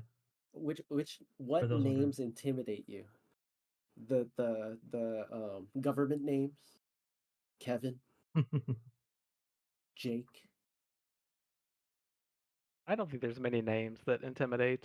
I did believe back in the day that the different uniforms of CTFDL could be intimidating. For example, and not to pick on BSO, but you look at Smurfs, right? You have these bright blue uniforms or just kids out here having fun. Then you look at BDS. It's black on black. They're out here known as the 5 or 6 time defending champions at that point. So you see the squad coming at you, and it's like, they probably know what they're doing. Whereas new squads The come black was along, definitely nice. I yeah, like that color. yeah, it was intimidating before playing against them. I mean, it just carried their reputation. These black guys running around intimidating, huh? We'll try to edit that part out. Oh. So let's see here. Final pick on Metal's team half cut. Is he here? I don't see him in the arena yet. Oh, okay. All right, let's see. High impact players, who do you think? We getting some unspecs.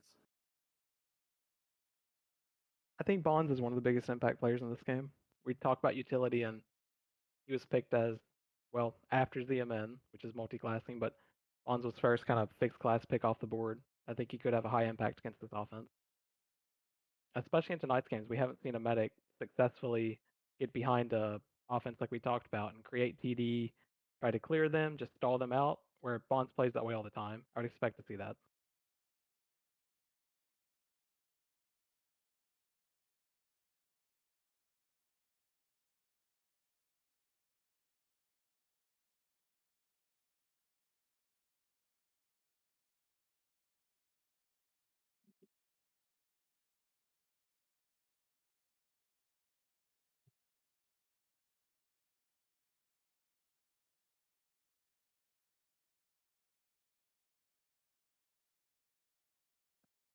In the first game tonight, we saw Ruler, one of the game's top fighters, kind of play SL out of necessity.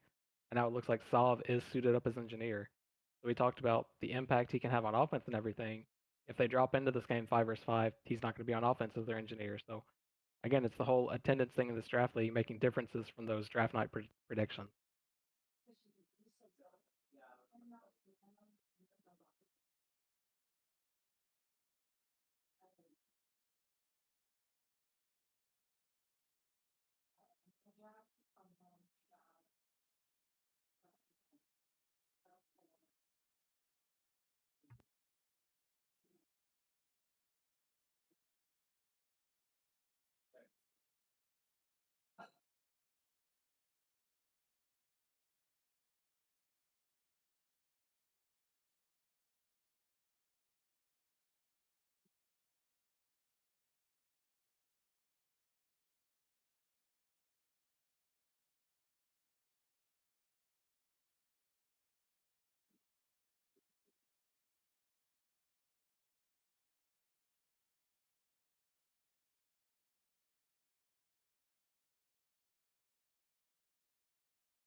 What kind of version of Infinite are we going to get in this match? I think there's only one version, right, Hearth? You want to touch on that?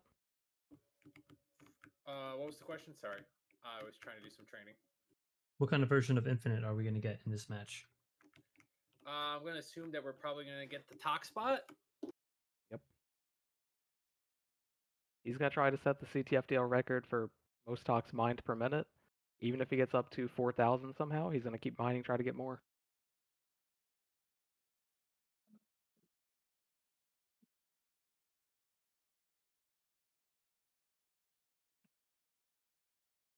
I think if you can put some pressure on offense and try to reprogram a turret or two, that'd be pretty epic for this one. That's gonna be asking a lot out of his defense to, maintain a push out. And like we talked about, Bonds is the medic you want in that situation to do it for you to get it clear, but if it's not him, I wouldn't expect the defense they're fielding to be pushing out too much this game. I think we're going to see more of a stabilized 5 versus 5, assuming that's what both teams start the game with. It's going to be tough though because Bonds is a really aggressive medic, and he's up against Jouet, who he plays SL, but I'm not sure how he's going to do well against all that aggression headed his way. Yep. So are we going to be a focus of the medic versus the SLs on both sides? Both sides have much more experienced and advanced medics than they do the opposing SLs. Oh, so we might be in for a long one. It's going to come down to the swings. The swings, but I've also noticed at the moment when they swing, right? Because if they're swinging and they're already like pushed out already, Yep. it's gonna make it easy for the defense to kind of swing back home and just push them back out. And so if they're already deep and the swing happens then, you can definitely see some advantages there. So I see Chompy is in full right now. So he's likely going to be on offense. He's likely infill just for the flagging at the start. Correct. And then he will switch to an infantry for offense, right? Yeah, That's that would be our usually the standard expectation. play. So then let's see, our hero will be fighting against which DMs? I'm thinking Flo, as he typically plays DM. Yeah, it could be BT. low Epion Tactical Core, or yeah, BT setup is infantry, not NG. But yeah, we talked about he drafted back-to-back utility. Now he's having BT play infantry, which probably is defense for him. And BT's a good fighter. I've played against him and with him a few times. He's very serviceable as a DM. Not a verb. Overp's just the best NG the game's ever seen, so you can take that back whenever you're ready. Oh, I meant for fighting. Bad. We all know Albert was the best engineer only because he had the lag. Never heard of Albert. Is that like a new player or talking about? I can't tell if you're joking or not. Well, let's well, for BT to not be playing engineer and we have Infinite a engineer. I think his banner correctly represents him. Yeah, that seems fair based on what most of us know.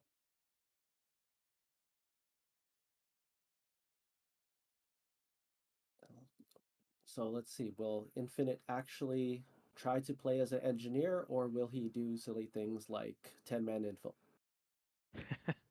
Before building a base. Game is on.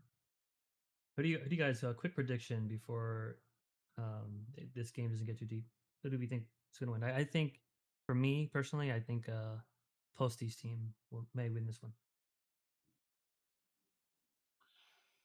Why? It's gonna be tough. Sav's engineer, he's not infantry, so that really takes away a lot of the fighting power on Posty's team. Yeah, I kind of I made the like to. prediction yesterday offline of this that if one of these games is going to sudden death, I think it would be this one. We're going to see some pretty strong defenses holding off a little bit less experienced offenses for a long time. I'm expecting this to be a longer one. If I had to pick a winner, I'd probably pick Posty's team because they have, Salve's leadership running all different kinds of formats in this game. Yeah, that's something that sticks out to me is the strong defensive lineups on both sides, the weaker offenses. So I would definitely agree with your statement. What's ZMN doing on PTT?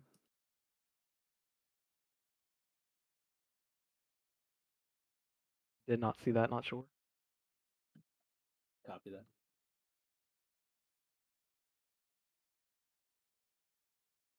Okay, so it seems like the teams are establishing their bases. Yeah, and like we talked about in pregame, all tactical unspec already is heavy. Figure he's not going to be O heavy in that case. Because they're on Titan side, it's no shock that they're taking F4. Tactical's very comfortable at that base and A7, similar to Tyrael, who we've seen play a couple times tonight already.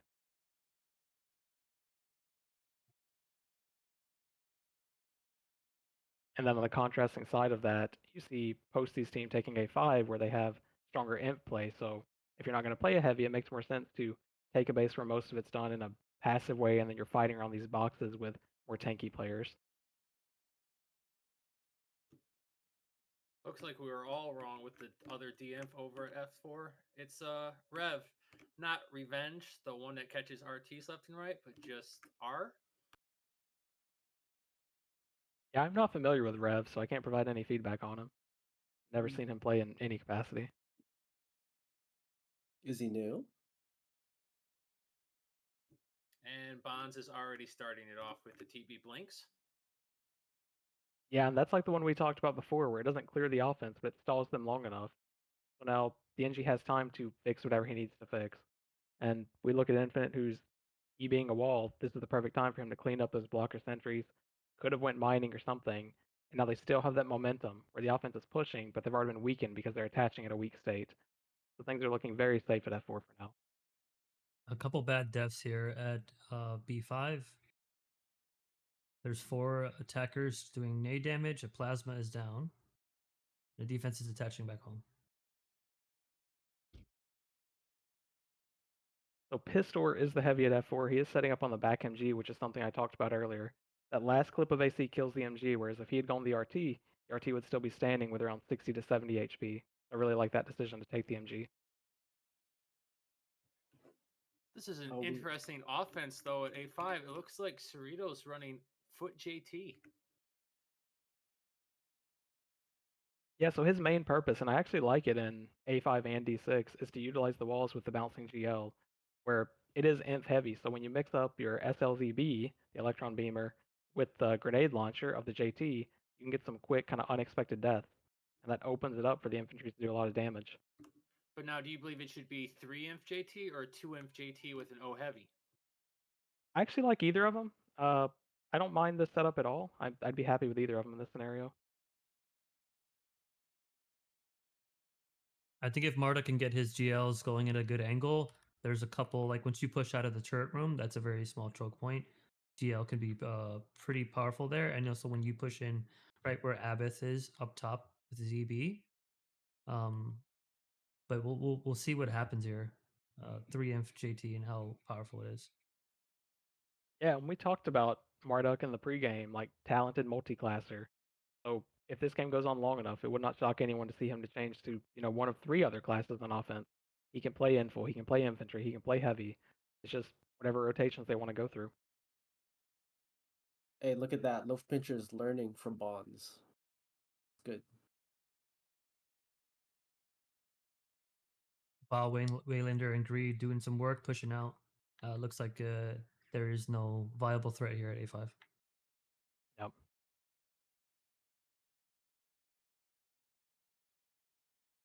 So of these offenses, which one looks like is gonna do some like flag capping first? I think it's still a little too early to say. When the game starts in this and things stabilize and you're not losing your base in the first 4 minutes, you're still trying to figure out like tendencies and armor types of the other team. So once you realize like, hey, this infantry's using P6, you can play differently against that and start to capitalize on that. Whether it's changing the lineup you're running or something to that effect. And at the same time as I'm talking, Bonds again with a flank, looks like it could be a clear if he stays on top of the SL. And it is. And we get our swing. I was gonna say that I would go for their offense. Jouet, but Jouet died. But I do like that they have the heavy there, and I think they can do some damage if the Jouet can stay alive. It does make me sad though, because that team has 4 people in spec, so there should have been plenty of people giving spec info. It's not that hard to find where the medic put the TB with that kind of support. Yeah, I think that's one of those things where in this or so less official draft league. Maybe these guys aren't practicing. Maybe they don't have dedicated spec info. But yeah, there's a couple things you want to pay attention to. We've talked about blinks to a long extent so far, whether it's storms or blinks. But yeah, you've got to have eyes on that in a competitive setting like this.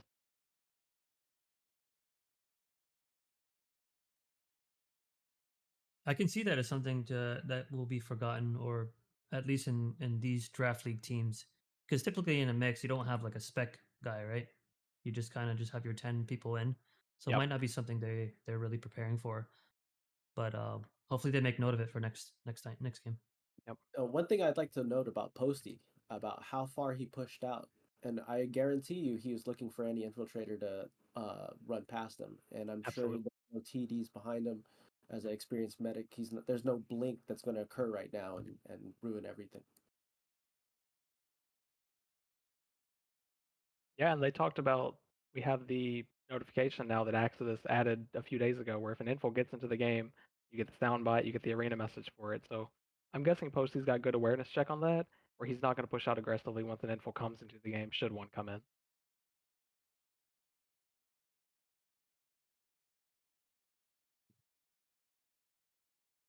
Back to the 5v5.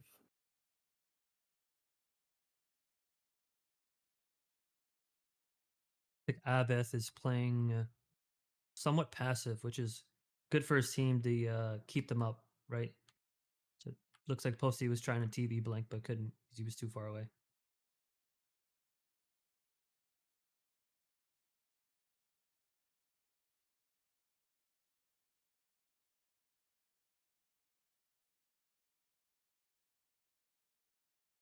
And just like we mentioned, there's an info sub. It's actually on Posty's team, and I would think It's Bonds is taking note of it. it's Sav though, and Yep. he's the engineer. Yep.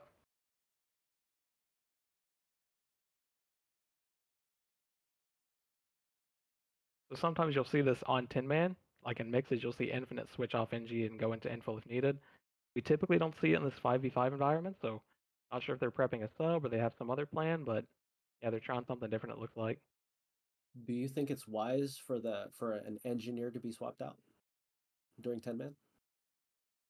I don't know. I kind of like the value of having an engineer on the hoverboard because those vehicles amid all the chaos, if they get a couple reps to go their way, they can be aborting. On the other side of defense, if you've already pushed out, for example, we've seen Decker's team do twice in A7 tonight on 10 man D. If you're pushed out at the bottom, you might as well get the NG out for another info. There's no turret threat at that point, and info has tremendous value on the 10 man. Very interesting seeing this on a 5v5 though. You have to have a lot of confidence in your team to do that. Yep. But it could be very it's almost very sneaky like to be smart because like you could actually go past your OMs and attack the SL, but that time Sov decided to rep out anyway. Because I doubt anyone's wearing enhanced sensors. Yep. Especially on offense. Right. So we do Oh, see Cerrito has class change into infantry like we talked about. So it's the JT now running a different style of offense. does Sov have his talks in the DS? He does, I think. What's No, the timer on that? It's like a minute, maybe he 15 does. minutes or something. He has a lot of talks in the DS. So I think he's just if he has plenty of talks, he's just going to be an infiltrator to harass the SL. Which for anyone who plays SL knows how annoying it is to fight infiltrators. I, Yeah, I you will say it could be pretty valuable swinging as well, right? If he swings to offense, you can be Absolutely. I think that's also a sign that back to you have your established defenses.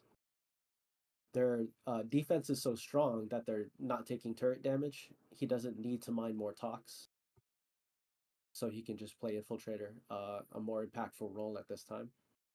Yep.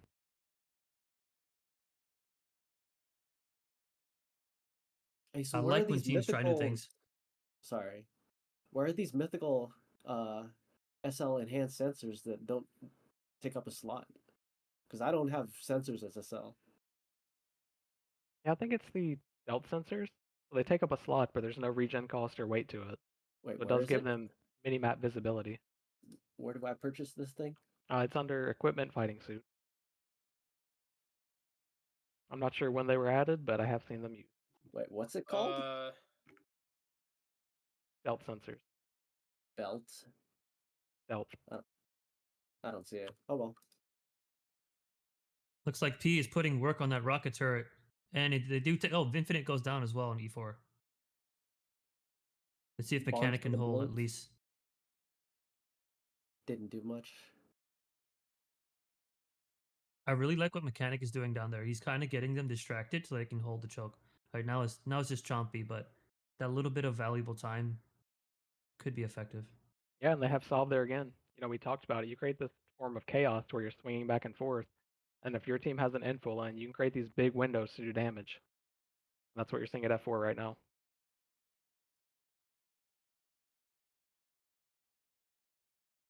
Very So what- innovative. I don't think we would have seen this, but in the draft league, it's good to try new things. So one thing I'd like to note for tactical, for any heavies out there, tactical dodges. I think that's a big thing that a lot of heavies nowadays don't do. They just sit there and spam AC and think their infantry's got it covered. And then when they die, it's like, well, my DMs suck. I think tactical is a good example of being able to dodge. He's very old school in the sense that he uses way more MML than he does AC. Here's Sov. The And they Bonds get has TD up TDL. on this. Yeah, Bond is just there chilling. Good try though.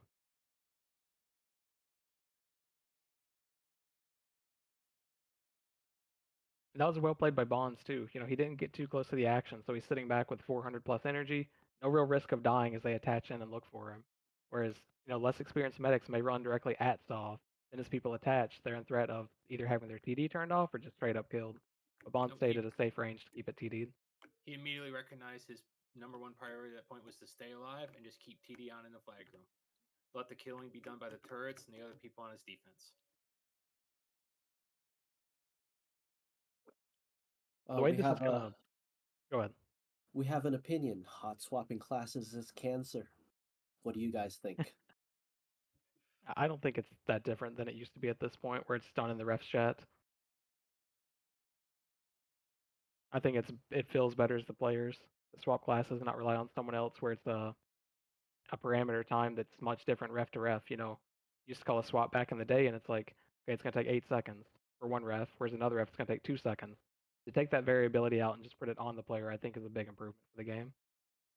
I agree. I like the improvement. You put less emphasis on complaining on the refs. Like, okay, you're too slow. Um, but this takes all that work out. So you think if it's possible, you should do it? Yeah, absolutely. So on that topic, what about wall laming? I Personally, don't have I a strong think, opinion on it. yeah, neither do I. And I feel like if it's possible, you should do it. I think because experienced medics know how to not stand by the wall. But to each their own is their opinion.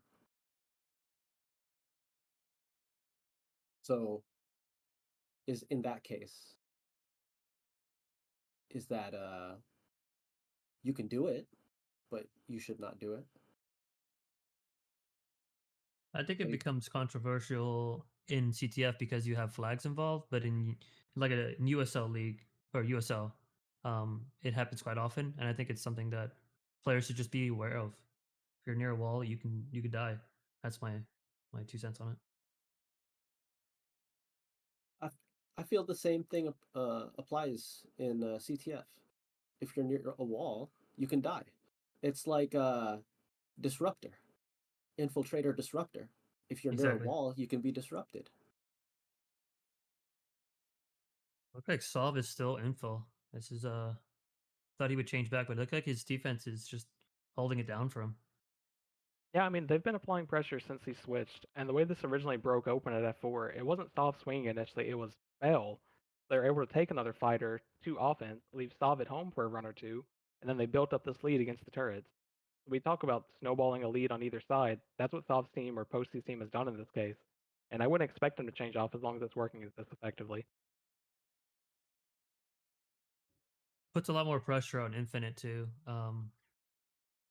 He's not. He's probably not able to mine as much, right? With this much pressure, it Yep. looks like they're swinging home a lot more too. So this could be a very long game. Looks like Metal's team made a sub. They pulled out Rev and put in Cortana. Yeah, and Cortana, that's another kind of newer player, pub Enfil in most cases. We see him set up as Enfil trying to attack A5 now.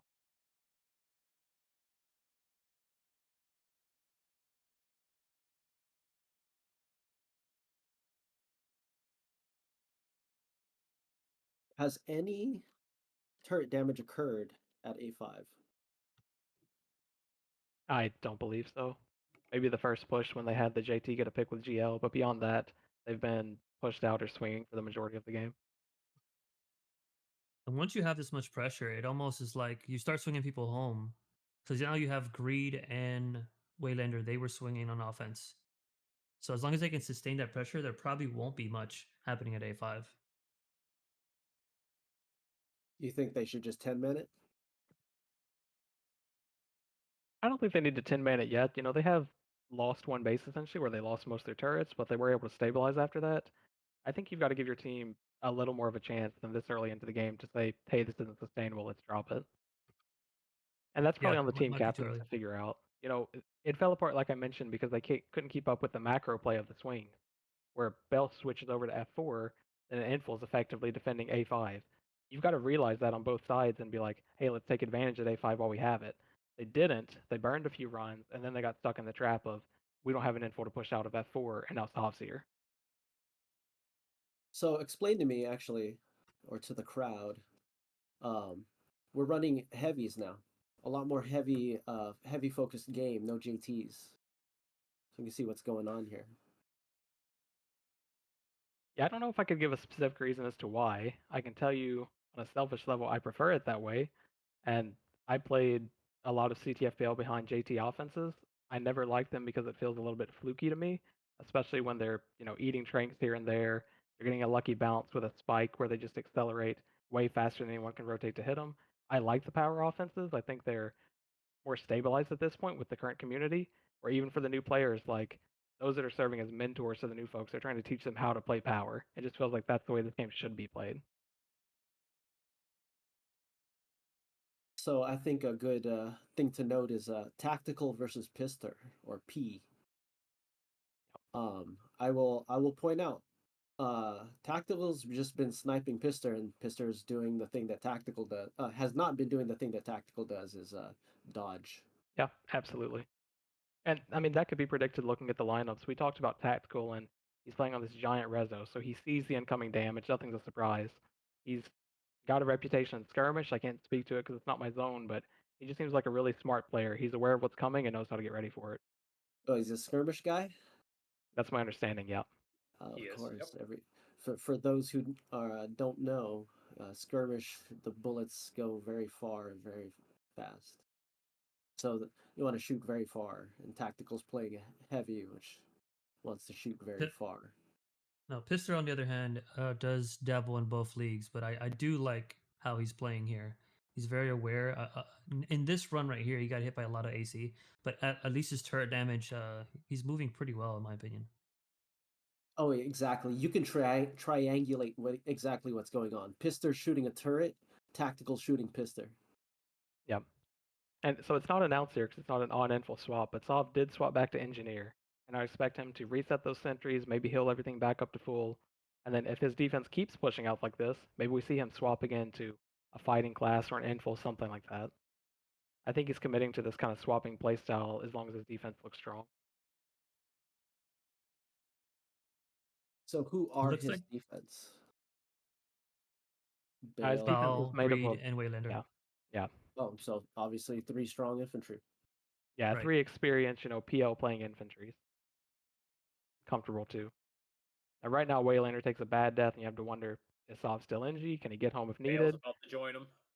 Yeah, because you would expect Cerrito to set up at this point. Cerrito being Marduk. Sov's Zenful, he's going to try to mitigate that damage. He doesn't want to keep switching back and forth, so you want to stop this, then push him out. And we see another manly offense with the heavy. No JT chumps.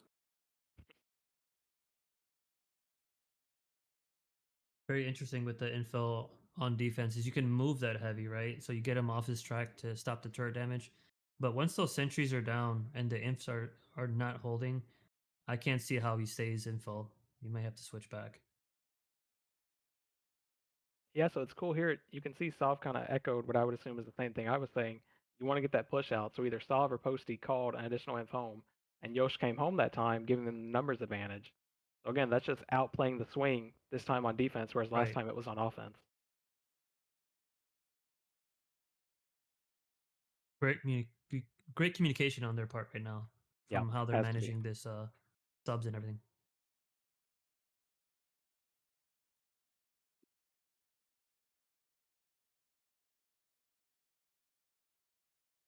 I can only imagine also the drain with EB and call. If they can get their fighters to kill, their OMs are gonna be pretty drained and die pretty quickly. Yeah, it's brutal when you have an info on you as an infantry just EBing you. And now again, we're seeing these DMs not carry ES. Bonds, an experienced medic, does have ES and stops that potential storm that Sov was going for.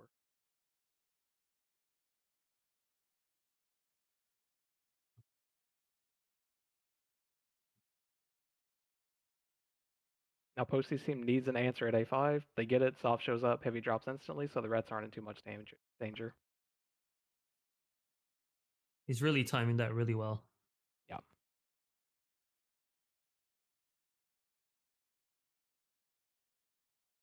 Some nice kills by Abbott to keep them from pushing out, but I don't think it will do that much harm to them. They'll just attach quickly.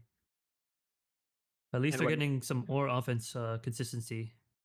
Yep, and what Day no one 5. mentioned a couple minutes ago does seem to keep happening on the other side of the map at F4, where P or Pistor is locked in on a turret. He doesn't feel or see tactical just seeing him down. So he's eating 6 or 7 in a row and just falling over. Whereas, a more experienced heavy, they're moving a little bit. They can either feel that coming due to energy warnings, or they can see it due to large resolution. Just move a little bit to get off that line, and then you can keep attacking in between.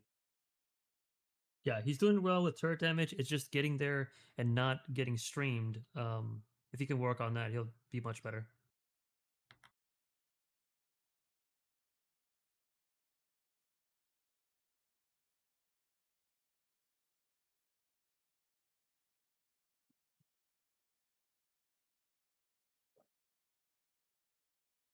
So what do you think we need to see to break this stagnation? Well, we could see something here in a moment at A5, for example, where again, they're going to need an answer because those blocker sentries are gone. So if Sov shows up like he has now, but they don't get, a cleanup, they're going to start taking turret damage that they can't immediately answer. So it still costs him time to switch class, go back to NG, wait for that swap if needed and whatnot. So I think for A5, if these DMs misplay a little bit, this offense could quickly take advantage of it. For F4, I think the OMs are going to have to move tactical to create that space for Pistor. I don't think Pistor is going to magically change his approach and start dodging these streams, so he's going to need some help from his team to move the heavy to get off him. Yeah, I agree. So, With the A5 thing, the defensive infantries, if they can play a solid game, they'll hold this for the entire match. But once you Sov make is that crucial infantry. mistake, nice. So if you once they make that crucial mistake, then that would be the problem here. I'm thinking Sov is going infantry because of the offense and not the defensive part, and maybe try to apply more pressure on them. He's clearly fighting on defense. But yeah, interesting. Another interesting note, right? If you're playing a offensive heavy, you would be expecting heavy turret damage, right? But that's clearly not the case right now. There's so little turret damage. Sov is not even playing engineer.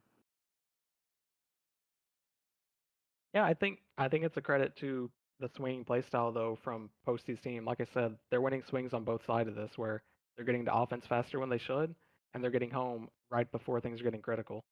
I don't think it's so much the lineups; it's just their coordination's been really good. And just as I say that, Bonds again, who I think is the MVP of that team so far, is pushing them out, almost getting the clear, but the late attaches come in.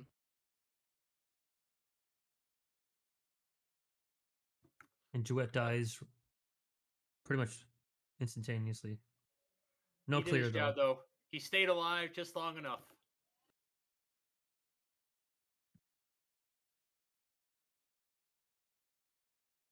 Yeah, I think Sov and team's offense is going to be a little bit too much if they can keep this pressure up. They're definitely favored right now, in my Yeah, they just opinion. dropped an RT, and Infinite's still in the caves mining. And Infinite still has extra talks. No, but the OMs are doing their job. They're getting out front, making tactical move, and getting pissed all the time in the world. And this is where the experience of Sov's going to come in a lot, because when you push this hard, I guarantee Sov's calling his defense to swing with him.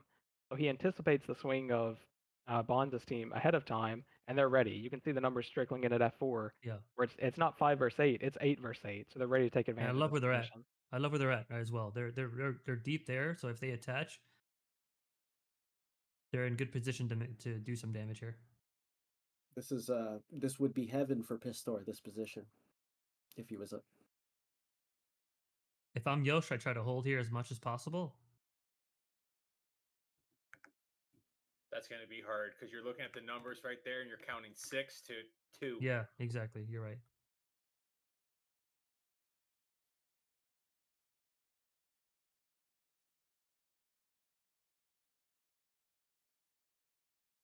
We're at the 28-minute mark right now. If things keep going like this, unless something really drastically changes with a lineup or some kind of huge swing, there have been swings already. I can see this going to sudden death.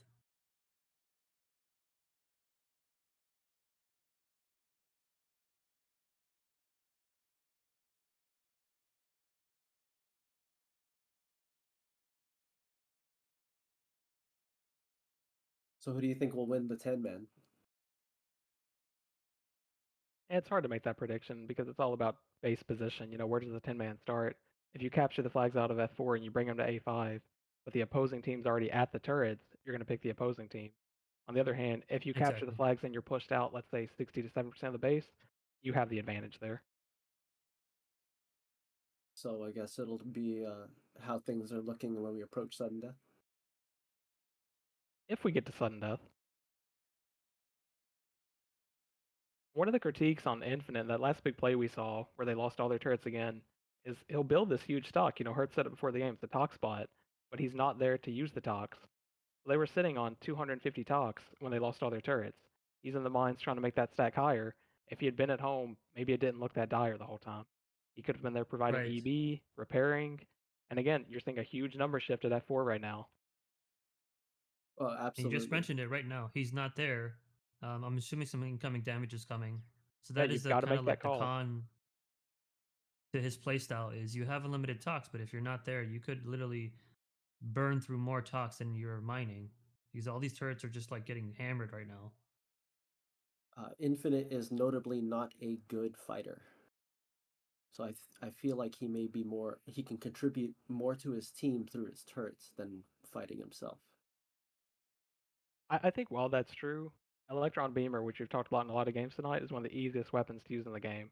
You just fire it at a wall in the general vicinity, and it's going to bounce around and make a big difference. Right, because you two EBs with a medic and engineer versus one.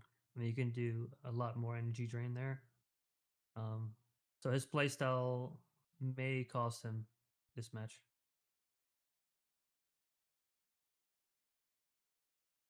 Does Infinite even have EB? He usually has EB and Gravitron, one of the more unique setups, but he's just not home often using it. What do you feel is the meta engineer setup? I think it's EB, Flamethrower, maybe one BR, something like that. And then all the kits and hoverboard. That's BR being heavy, battle man. rifle in this case. Right, that's heavy. Ensign plus BR is heavy. Yeah, And EB is a given, obviously.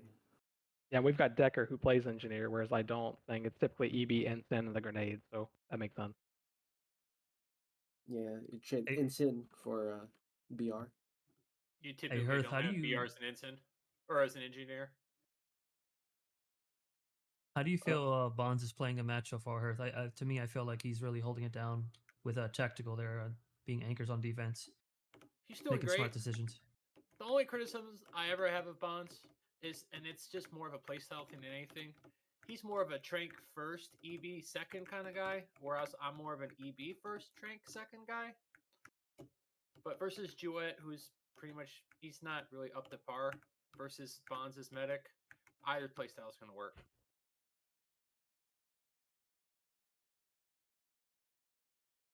oh, the EB suddenly comes out on those comments. He was listening. He has the comms open on his other screen. He actually just told me that. So A5 now taking a little bit of turret damage, so I'll still set up his imp. He's going to have to switch to Engi or have someone switch to heal that turret. Otherwise, Metal, who I think is leading his team from spec because he's not in the game but is on their sub team, he should be making calls saying, hey, don't play so passively, just take in turret damage. There's no way for them to recover it. Right now, he's making the call because they just got A SL huge blinked. swing. Yeah. Bonds with a blink. Again, Looks yeah. for the clear. Infinite was home there, and there's no notable damage here at F4. See what's going on in the other base.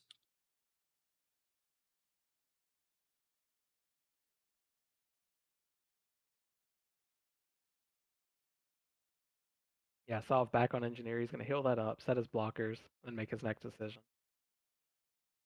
But we just think about the impact both these engines have had this game.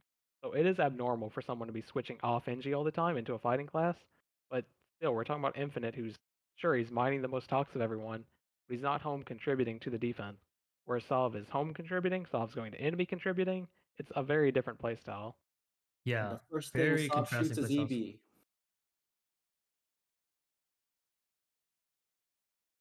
Strongest gun in the game, E EB.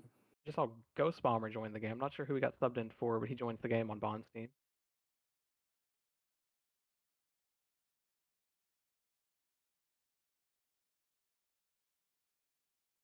Energy is So the whether you strongest resource in this game. Just FYI, noobs. Energy, whether you, energizers, drain it. no, I was just gonna say whether you think that their playstyles are good or bad. I think that their decisions and what they're doing is definitely affecting this game and making their um, team whole as long as Yep. they have been. We Has see. Posty Go ahead. done any TBs? I think I saw him do something earlier on Abbott when they were in this kind of fixed 5v5 format. But honestly, the majority of this game has been split to a 6-4 or an 8-8, and most of the actions happened at F4. So Postie's had a very passive, wait to see what happens kind of game. This has not been a normal 5v5 game, not by any stretch of the imagination. No, yeah. It's almost like a 3v3, 7v7, and then goes up and down. But it's very abnormal for a 5v5. And now we see the numbers advantage at A5.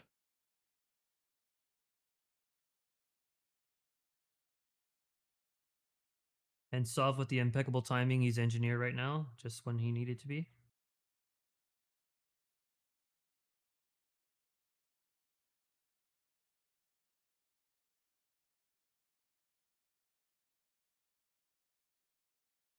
We're approaching 35 minutes, so 10 minutes left for sudden death. Yeah, and sudden death is pretty controversial because most people, watching this stream, whether they're coming from Skirmish or the CTF community, it's obvious that Postie's team has had the upper hand. They're the ones applying the pressure and whatnot. There's other teams just trying to find a window on Metal's side. If it goes to sudden death and then Metal's team gets that flag, it's frustrating. It's a weird coin flip thing, and there's a lot of discussions happening about, is this going to be the way going forward? We're going to leave it up to chance like this just to get the games out of the way. Personally, I don't like the setup as is, but I think it's going to be this way at least for the remainder of the draft league. What suggestion would you be for a better system?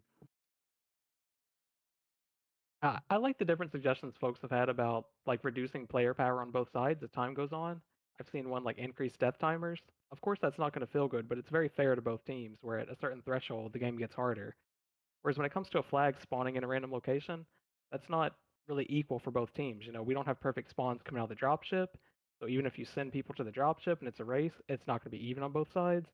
But I like the player power reduction one. If people want to get the games over instead of playing the long games, I like slowly kind of choking the game out until a team can win. I think that's a great idea. I think a good way to reduce player power would be once sudden death starts. If you die, you're dead and are no longer in the game. That will end That's the a game quickly. that's a little extreme for me, but I can see where you're coming from. I see where you're coming from, but depending That's on what position the offenses and defenses are when it goes, yeah. yeah, it's way too drastic. Perhaps, but if you know when sudden death is going to occur, there's a specific time frame, then it's like, okay, well, we need to conserve ourselves at this point in time, or are we in a winning position? It's we need to make a call, which is kind of like sudden death, right? Yep.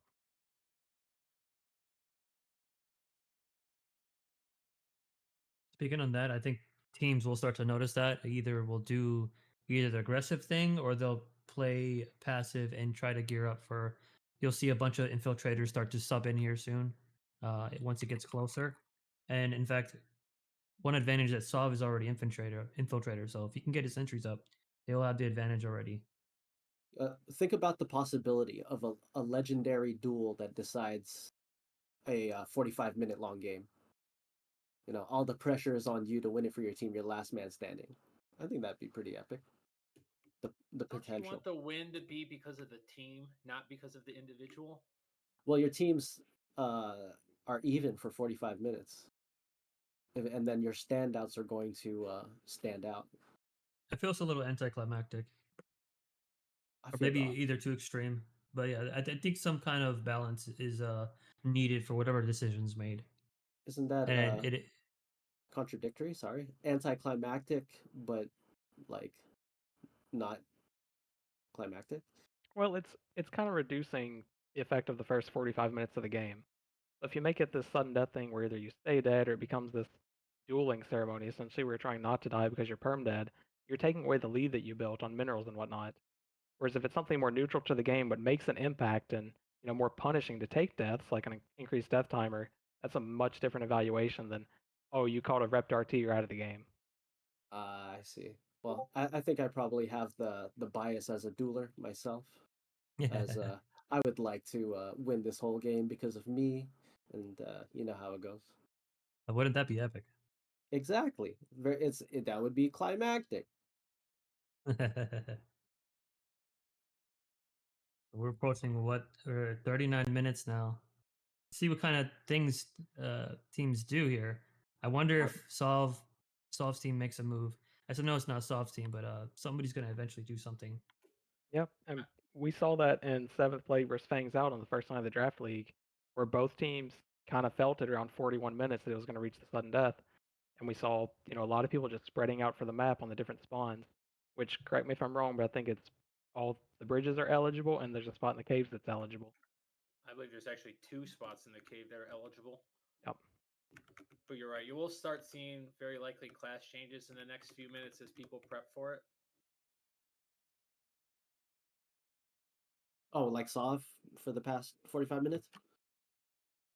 And you could see things like instead of attacking 5 versus 5, it drops into this 2 versus 2, or 2 people attacking 3 people spreading the map to hunt the flag around 42 to 44 minutes.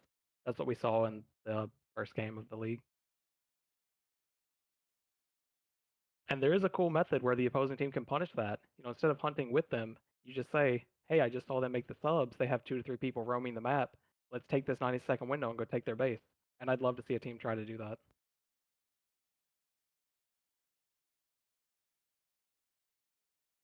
Yeah, that's interesting. We haven't seen that yet, but maybe this could be the match for it. Yeah, Sov Yep. is Different infiltrator. strategies based off of that.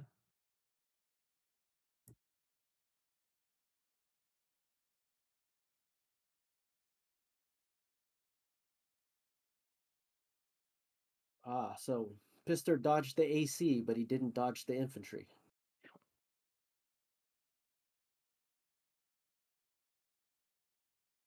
They're definitely different play styles with certain L heavies, and I think he's more of the type to just kind of focus on the turrets and not do any fighting by the boxes. So, in, not sure how much he's been playing O heavy, but um, could play a factor in why he's doing that. And right now we see him set up on the outer turrets that Infinite, I think, is the only engineer in this whole community that sets up, where he'll build that huge pile of tox and spend it on outers to frustrate the SLR offense should they get pushed out. But we also see that backfire sometimes where he's focusing on what's happening out there, the opposing team pushes deep and starts killing his turrets outside the flag room. Now, if they get the flag and they go to F4 and it's in sudden death, I mean, you have outside turrets to deal with. Yep. I would assume Pistor needs to get these down ASAP because Yeah, sudden he death does. is coming, bro. Yep. And I'm sure someone's made that call to him. Again, I think Metal's coaching from spec. He probably made that call of we already have a heavy in. Let's get those cleaned up before we get to 44 or 45 minutes. Will tactical 30K before it's over. No, I don't think there's going to be enough time. Not enough bodies running into the AC. We're looking we're at a only 72-4 record from tactical right now, KD ratio or kill death stats. He shouldn't need too many more kills to hit it. He's got time. Yep. Looks like they were just- able And it to take. begins. Yeah, so Pistor switched over to Info. They're starting to plan whatever the sudden death strategy is on their.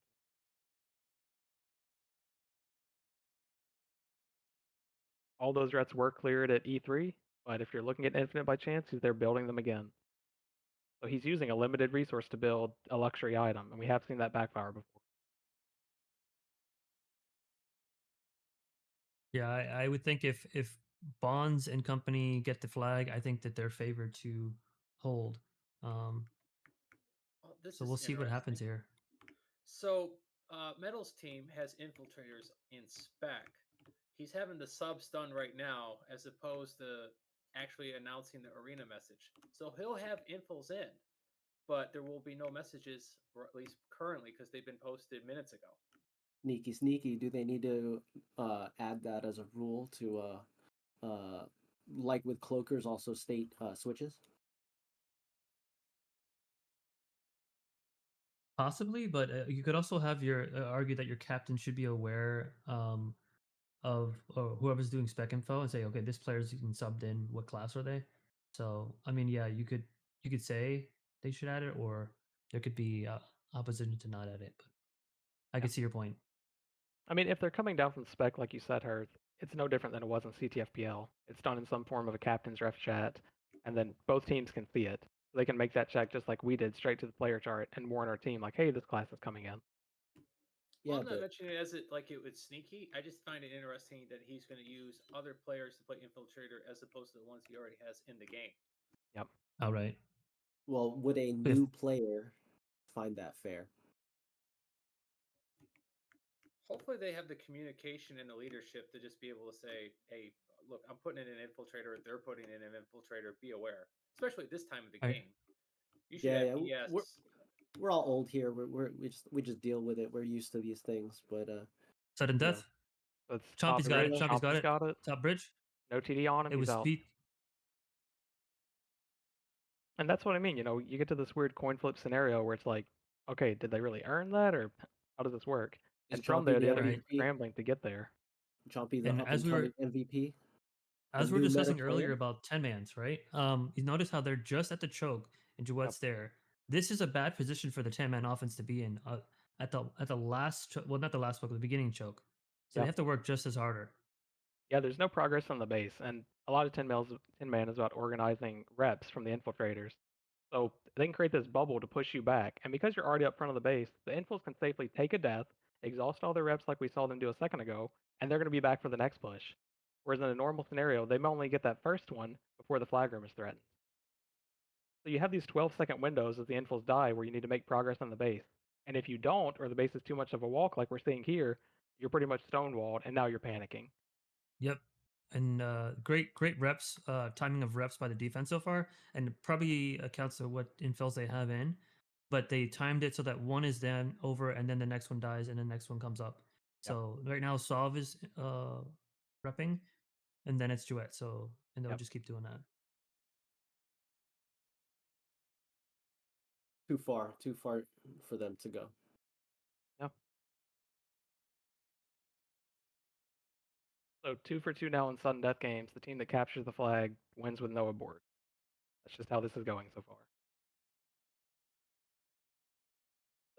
MVP choices. If it had been the other team, I would say Bond. If it's on the winning team, I think Sov can take MVP on this. I think it's a safe bet. It should be Sov. Yeah, I agree. If it was the other team, I actually would have went with tactical, but I think it should probably be unanimous that Sov would be MVP. I completely agree with all of you guys, but I would give it to Chompy. He grabbed the flag and won the game. The only flag that matters after a certain threshold. Exactly. Right. And I That was think his that breakout play that we talked about. Chompy is the man. He is new. He is meta. He is the winner. Unfortunately, the only capture that matters in the whole game. Very anticlimactic for the previous 45 minutes. I think a duel would have been more entertaining.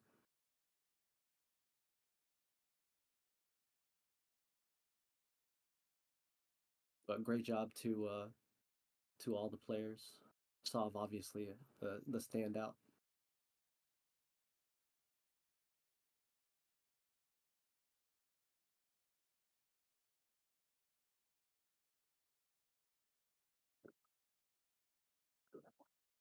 I think they What had 3 infills in, right?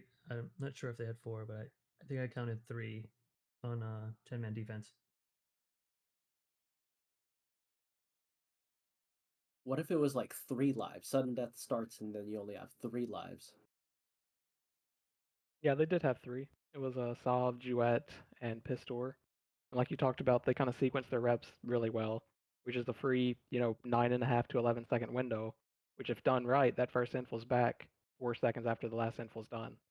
So you coordinate that, you have someone leading it. We can assume it was Sov because we've seen him do it before. It's really hard to push into. Sorry, I meant 3 lives. Like limited life situation. Like 3 lives instead of just 1. Oh, you mean like a new sudden death? Yeah. You're back in your hardcore ARPG scenarios. Yeah. It's Gotta make it bleeding over. entertaining, man. I mean, I'm just trying. Like, clearly that was not a climactic finish with the sudden death flag getting grabbed, right? So at least something that would be more entertaining for the viewers and for the players, because as you said, you played 45 minutes for a flag to happen to spawn next to the other team. It's gonna leave a bad taste in your mouth as opposed to, oh dang. It probably Oh, seems that the current format is probably not the way to go, but I think it would be nice to have like a bunch of ideas and have the players vote for them. That's probably how